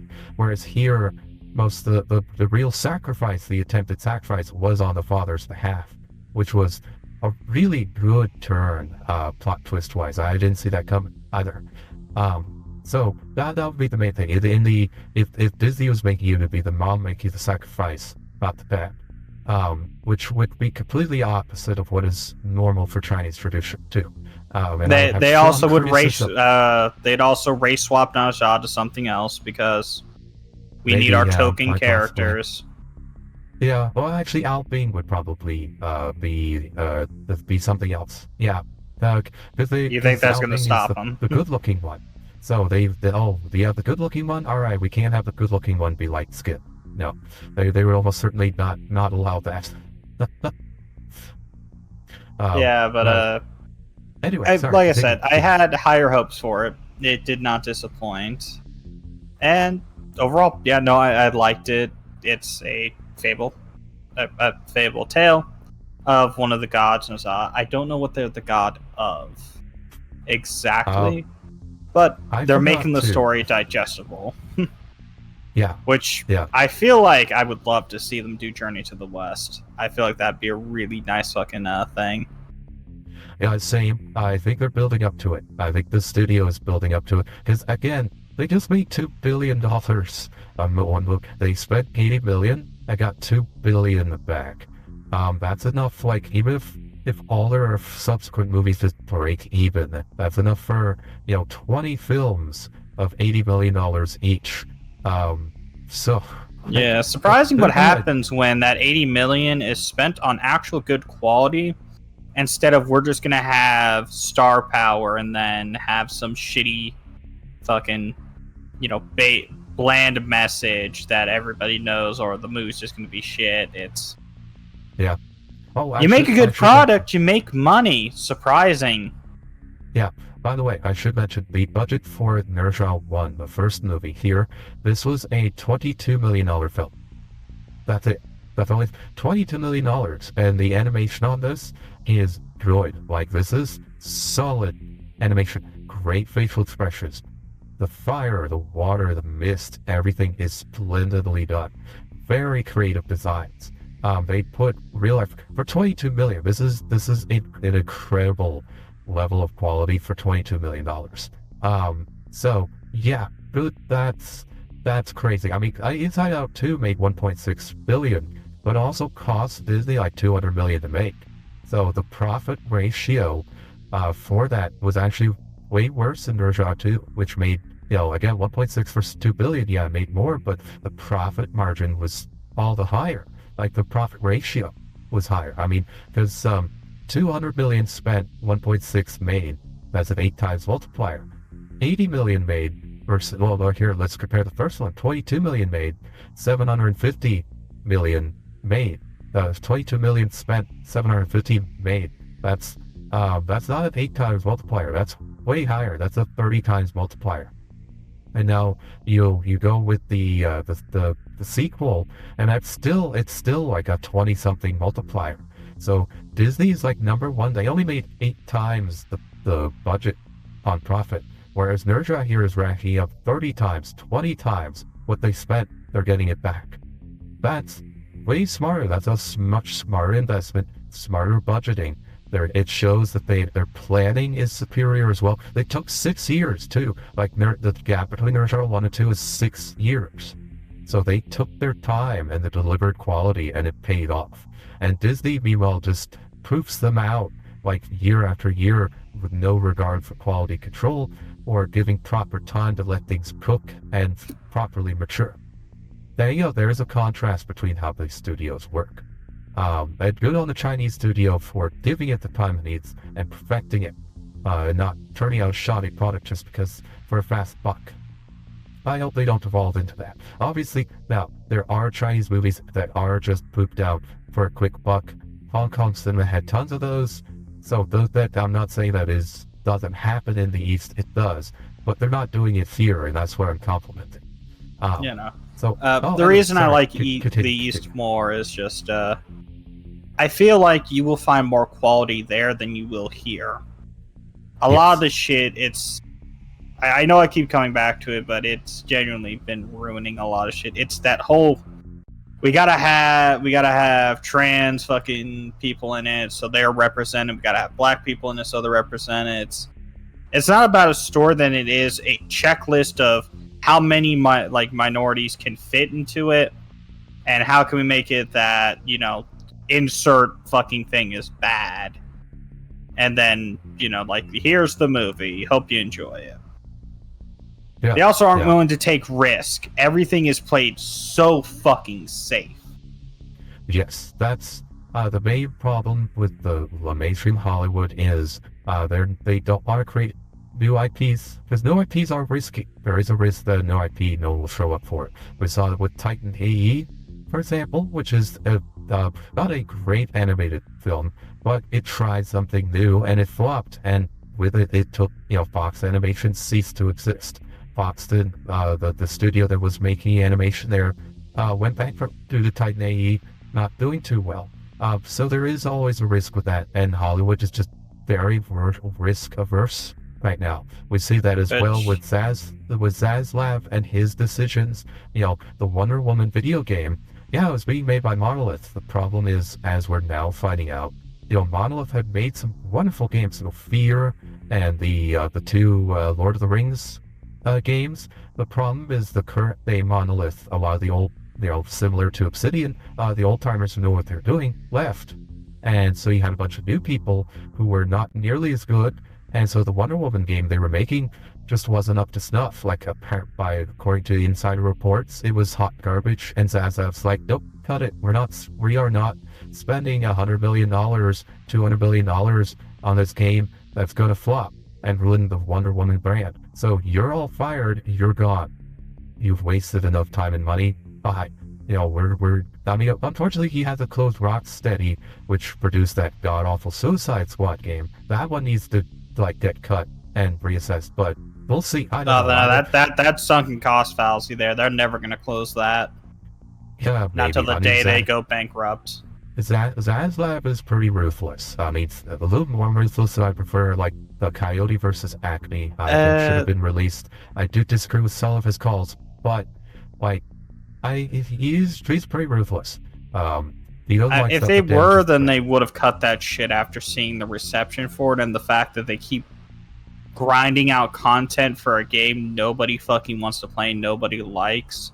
Yeah, and that content is getting hated on. Yeah, it's sunken cost. They'll go bankrupt before saying the game was a flop. True. Move on. To be fair, the Multiversus studio, which ruined it with microtransactions, they're gone as well. I totally agree with that one. Multiversus got ruined by the studio that made them, so that's fine. But yeah, hopefully Rocksteady's days are numbered. Let's just talk, because they deserve it. But yeah, it is a shame what happened to Monolith, though. I wish that the Monolith was still the studio they were, but by all reports, they are not, and that's why they got cut. I know a lot of people were outraged, because, you cut Monolith, but they're a great studio. Well, they were a great studio, but unfortunately, as we're finding out now, they had not continued to be a good studio, which is why they got shuttered, it's unfortunate. It's always sad when a good studio collapses. Again, Obsidian, BioWare, two other big examples, formerly good studios that have just been hollowed out and are essentially reworn as skin suits today by people unworthy of the name. So, as you said, the infestation, just a lot. See, for me, my issue is, I try to avoid using the word woke because it's poorly defined. I don't like poorly defined. For me, it is about contempt. A lot of people in America who make entertainment, video games, movies, have contempt for the audience. The people at Disney who run Marvel, they've openly said that they won't hire people who love the comics. They avoid hiring fans who are fans of the original material because they don't like the fans. They have contempt for the fans, and so as a result, the product they make isn't good because they don't care about the quality. They see this beneath the anime voice actresses. You see this with Jamie Marchi and Monica Rial and some others who've expressed open contempt for anime fans, even though they're involved in anime. It's like, that makes no sense. But that's stupid and terrible. Like, these people should not be involved in the anime. If you don't like anime fans, don't get involved with anime. Video games, same deal. You see that, like, Obsidian, some of the employees there, some of the BioWare employees, they hate the fans. They hate the people that are meant to consume what they are making. The guy at Naughty Dog, what was his name? I read the one who ruined Last of Us. Neil Cuckman. Yes. It's Druckmann, but everybody likes calling him Cuckman. I know, yeah. Well, I mean, he's a sexist misogynist. There was a female developer there who was responsible for success of Last of Us 1, and I think not Far Cry, Uncharted. And he forced her out because he wanted her job. So he got also, he was a woman. Giga Brain idea to... Oh, sorry. Yeah, so he got... Sorry, go ahead. Yeah, so he got a successful, talented female developer fired for his own personal aggrandizement, and then it went on about what an ally to women he is. And like, sorry, no, dude, like, you are literally the enemy. Like, you're literally like you're literally the toxic male. I mean, sorry, like, you are a good example of toxic masculinity. I don't deny it exists because, hey, Druckmann is real. Toxic masculinity is real. There you go. Anyway, sorry. Okay, now you go. Oh, yeah, no, and he's just such a genius. I mean, getting the beloved Anita Sarkeesian involved with the creative writing for Last of Us 2, and even going so far to make a self-insert so you could fuck Abby. Top-tier game leadership right there. No, to be fair, Anita Sarkeesian did not directly have a hand in Last of Us 2 writing. Rather, it was, I think, one of her seminars that he attended, and then he claims to have applied the lessons from her to Last of Us 2, which, yeah, it shows because the writing sucks. Oh boy. Yeah, regardless, her influence was also in the game. Yes, regardless if it was direct or a byproduct of him for whatever reason, thinking that listening to her is going to get him anything. Exactly. And now it's kind of a question too, is like, so how much money did Naughty Dog spend on Intergalactic? Because guess what? They're not going to see any of that back. Like, Intergalactic is going to end up just like Avowed, just like the next Assassin's Creed, just like Concord, just like Veilguard. It's not, Avowed and Veilguard didn't flop as hard as Concord, but the contempt they were produced for, right? Veilguard and Avowed were both produced by creators who hate their audience, and as a result, their audience is like, well, we're not going to give you our money, and if they flop, deservedly so, I will say. Intergalactic, same deal.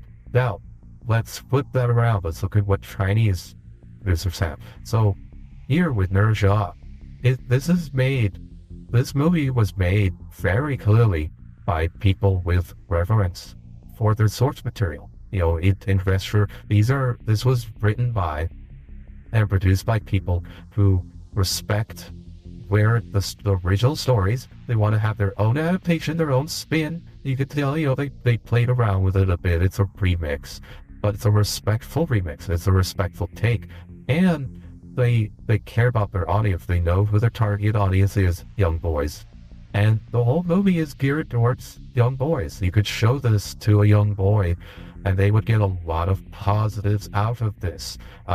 It's for the family, but young boys especially are going to eat this up and love this and enjoy this. And Ne Zha 2, probably the same thing. And it does a great job of it. It understands who's going to consume it.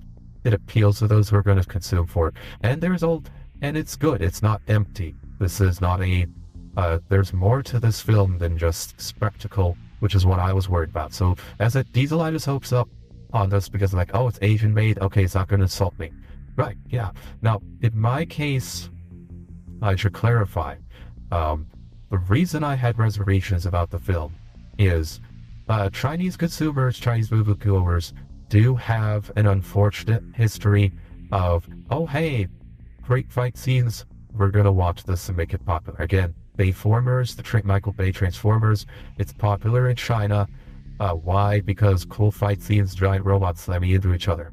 Chinese audiences are not known for being the most demanding of having a good plot, or a good moral lesson to the popular movies. So I was a little worried that the film would look nice, have some cool fights, but story-wise be kind of blah. And you know what? I'm really happy with the story. The story has excellent lessons for children. It has filial piety, which is a strong like the big problem. This is a big problem I have with a lot of the Western Asian stuff. Everything Everywhere All at Once, the Turning Red, just to name two of those, is they don't have Asian values in there. They're westernized. The values they expressed are not traditional Chinese values. They are American values or Canadian values, in case of Turning Red. And it's like, that's not a Chinese movie. It's got Chinese characters in it, but they're not Chinese. They're just American. And if I want that, I'll just watch an American movie. If I'm watching Asian characters, I want it to be Asian. It's actually one of my problems with American-born Chinese by Jin Luen Yang, but that's a separate issue. But these are Chinese characters. They behave with a Chinese morality. The morality taught is Chinese in essence, and I could see like the Buddhist teachings in here. The fighting fate is a bit of a modern value, but that's okay because it fits the character.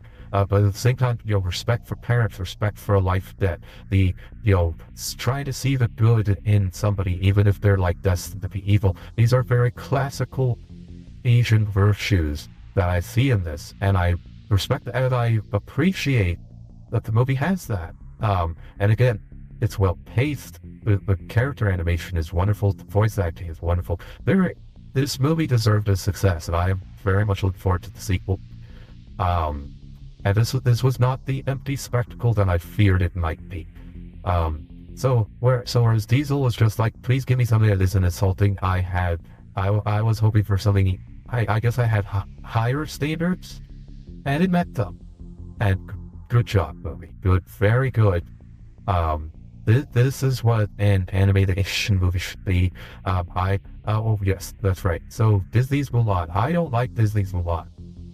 That might be considered heresy to some people who like the Renaissance era. Mulan is considered that. But I mean, I like Aladdin, I like Little Mermaid, and I like Beauty and the Beast. I don't like Mulan.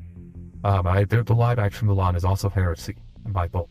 But this is an Asian movie. Like this feels proper, to put it mildly. So I like that. Trying to think if there was anything else, but yeah, this is very strong. I can see where it got big. I know the sequel, they're saying it has the story lacks tension, I think was the biggest criticism of the sequel. But you know what, if it continues in the same tone and vein as this one, I'm going to really enjoy the sequel. And you know what, I like the fact I take some pride in that a movie that reflects traditional Chinese values and is the #1 animated movie of all time, and it's absolutely walloped a bunch of the stuff that appeals to, a lot of the comparatively more trash Western, modern Western stuff. So I will pull out my little bit of Chinese nationalism there and be like, yay, go team, yay, yeah. So yeah, but I would show this if I had a kid, if I had a son, I'd show this movie to him, which is the highest praise I can give a children's movie. Like, if I had a son, he would watch this movie, because I think he would get a lot out of it. Whereas I can't say that a lot about modern Disney movies. Like Turning Red, if I had a daughter, I would never let her watch Turning Red at all, because Turning Red was awful, just god awful. It's literally somebody's. But my problem with Everything Everywhere All at Once at Turning Red is that they are basically somebody's mommy issues on the screen. It's like somebody had the somebody had mommy issues and they put into the screenplay, and it really shows. If you want a good Western-made Chinese flick, Joy Luck Club, comparatively, that's much better. Joy Luck Club is better than Everything Everywhere All at Once. I will die on that hill. And most of the things by Zhang Yimou are superior even to that. So, yeah. We will probably watch Everything Everywhere All at Once at some point, so I can get into my issues with that film. Because I have some. I like, no, don't get me wrong, I don't hate the whole thing. I just like certain bits of it. Have you seen that one yet? The Everything Everywhere All at Once, it was a Best Picture winner. Have not. Okay. Well, he's got an actress I like. So he's got 2 actors that I like. He's got Michelle Yeoh. She's the main lead. And then you have the guy who was Short Round from Indiana Jones. He plays the male lead. He does a very good job. Like, the actors do a good job in there. But I have some issues with that film. As someone who's Chinese. And I have strong opinions about how Chinese culture is reflected in Hollywood. And oh boy, I have so many problems. But anyway, yeah, do you have anything else? Sorry, I've been drawing on for a while. No, everyone got my points across. The thing didn't treat the audience like we were idiots, where the characters have to stop, look to the screen, and explain everything in excruciating details while pulling out keys and jingling them, because moviegoers are dumb. We have to keep them constantly entertained. Because, God forbid, you let me, infer something from a way a character acts. Yeah. Enough spectacle to keep things Again, it's moving, just, it was good. Yeah. The pace kept going. There was enough action to keep things entertaining. When the scenes needed to be played for serious, the characters weren't sitting there like, I feel sad because you lied to me. Where we could see the character looking, and we can infer what it's from what we are shown. Yeah. Did a lot more show don't tell. Yes. The animation quality was strong enough to be able to convey the emotion of the character without them needing to spell it out. I was very impressed by the animation quality on this. So for context, I have seen Chinese Ghost Story, which is a very early 2000s animation effort.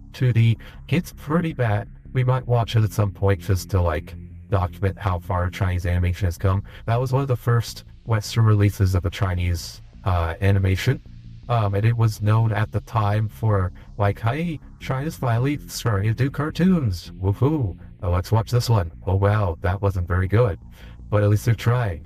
But this is legit good. Man, yeah. I would put this against. I'd put this against any Western release. Period. I would put this up against any anime studio. Now, is this the best animated thing of all time? No. There are, I would definitely there are Japanese animation films that I would put above Ne Zha. Ne Zha is not the greatest thing since sliced bread for animation. I do not, don't take this as me saying Ne Zha is my favorite animated movie of all time. No. There are animated things from Japan that do outclass this, to be clear, but this is very good. This is a very solid entry. This is definitely China moving the right way towards good, solid productions. This is high quality. This is the quality they should aspire to. I hope some of their 2D animation shows take lessons from this and start trying to be as good as this film is. If I know, from watching my Daily Immortal Life or something, it's kind of my problem with a lot of those movies is they just feel too fluffy, not a lot of weight to them. This one had a proper amount of weight without going full navel gazing. So I hope they could take a lesson from that. But this is good. This was really solid. I'm very much looking forward to the next one. When Ne Zha 2 becomes available with English subtitles, we will cover it. It's gonna be a little bit. Again, it's made $2 billion. It's gonna be in theaters for a little bit. There is gonna be a home movie release for a little while on Ne Zha 2. But when it comes out, we will watch it. Yeah. Look forward to that. We'll get the next movie in the series though. In the meantime, we'll definitely do that. So, let's see. That's pretty much it for me. Any final thoughts from you, Diesel? No, pretty well got them all out. Yeah. Yeah, I like everything on this. Albine's design is really cool. I do like how much of a gremlin Ne Zha was. I know you're a fan of gremlins, so you probably enjoyed Ne Zha's design. And they're going for like a demon human mix, and I think they did very well with that. And his full form looking like just a possessed human was definitely an interesting route. Yeah. And again, really neat how Ne Zha's unleashed form. Really interesting how he and Fifth Gear Luffy compare out. You could very clearly tell that Oda took inspiration from Ne Zha for Fifth Gear Luffy, which I think is probably already been pointed out by a lot of One Piece people. That's probably been like, oh yeah, he clearly. But it's really it's just cool to see the original, the OG with the new one, and then to see them both gain prominence around the same time. That's really cool, and I enjoy that. All right, let us know in the comments below. What did you think? What did you think of Ne Zha? Were you as impressed by this film as we have been? Are you looking forward to Ne Zha 2? Are you going to try to catch that? I know I'm probably like, if Ne Zha 2 drops in a theater where I can see it with like English subtitles or dub, preferably subtitle, I'm probably going to spend money to watch it. I will probably try to see this in Ne Zha 2 in theaters, given how impressive this was. So if it releases where I am, yeah, they got a ticket sale in me. Yeah. I encourage everyone else to do the same. Pay attention to your local theaters. I think there are 2 right now. It's only available in like a couple hundred theaters right now in America. So odds are low that you can see it. So they're mainly focusing on like Asian heavy places, but hopefully it'll get a wider release. Hopefully. And with the attention the sequel's getting by being again the most highest grossing anime film of all time, and I think it will easily hit for Ne Zha 2. I think it will easily hit 5th highest grossing movie of all time, and I think it could. I don't know. I think it could. I don't think it'll be number 1 because like the first Avatar is at about around like 3 billion or so. It's like 2.9 billion. I don't think Ne Zha 2 will hit 3 billion. So I think Avatar 1 will still remain number 1. But I do think Avatar 2, which only had 2.3 billion, because Ne Zha 2 is at 2, Avatar 2 is at 2.3. I think Ne Zha 2 could bump the second Avatar movie. So I think it is reasonable that Ne Zha 2 could become the 3rd highest grossing movie of all time. I think that is definitely possible. I definitely think it's going to make number 5. I think that's an easy bet. I think number 3 is well within reach for Ne Zha 2, because it puts on about 200 to 300 million every weekend since its release. It does really well every single weekend. It's just a matter of when the numbers update, honestly, for the tracking, because unfortunately tracking Chinese box office numbers is not the easiest thing in the world. So, but yeah, once it gets the broader international release, you're going to see once it gets like an English stub or an English sub, I think you'll see those numbers pile on. I think it might get a few tens of millions extra. And I would recommend it. So there we go. Anyway, let us know in the comments below what you think. Are you going to go see this? Did you have any quibbles with the interpretation of the Ne Zha legend in this? Are there any stories or investitures of the gods that you would want to see? As Diesel said, I want these guys to tackle Journey of the West, but you know what? Same time, take your time. You know what? Build towards that. Don't rush towards it. Like, build a Chinese god cinematic universe with like all kinds of different movies featuring all these kinds of different deities. Yes, do that. I want that. Give it to me. Oh, a modern, good, like a current day, really good take of classic Chinese folklore with like this level of CG. Oh yes, please. Don't make me a kiddie yet. If they didn't have as well as I was a kid. There was animated adaptations, but they weren't particularly good. Unfortunately, they were kind of eh, afterthoughts. But this is good. This is A tier stuff. I'm happy to see it, and I am almost jealous of like a 6 or 7-year-old boy in China right now who gets to grow up with this. That's really awesome for them. Good for them. Good for them. They don't know how good they have it, having something like this to grow up with and be part of their childhood. That is really awesome for them. So, all right. Let's wind it down. Because it's dinner time for me. I'm getting tired. All right. This is Dominic Bytes signing out. When next we meet, may your robot body be fully charged. Hey guys, welcome to the stream, Dominic Bytes. Hopefully everything works out for you, buddy. Hey Dominic, how are you? Hi Dom, welcome. Hi Dominic. Hi Dominic.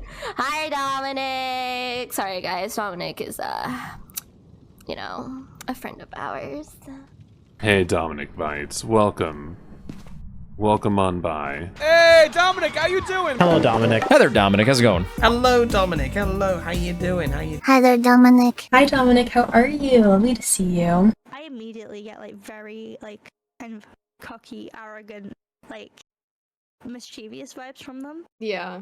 I immediately get the vibe that they think that they're cooler than everybody else. Very confident character, very kind of.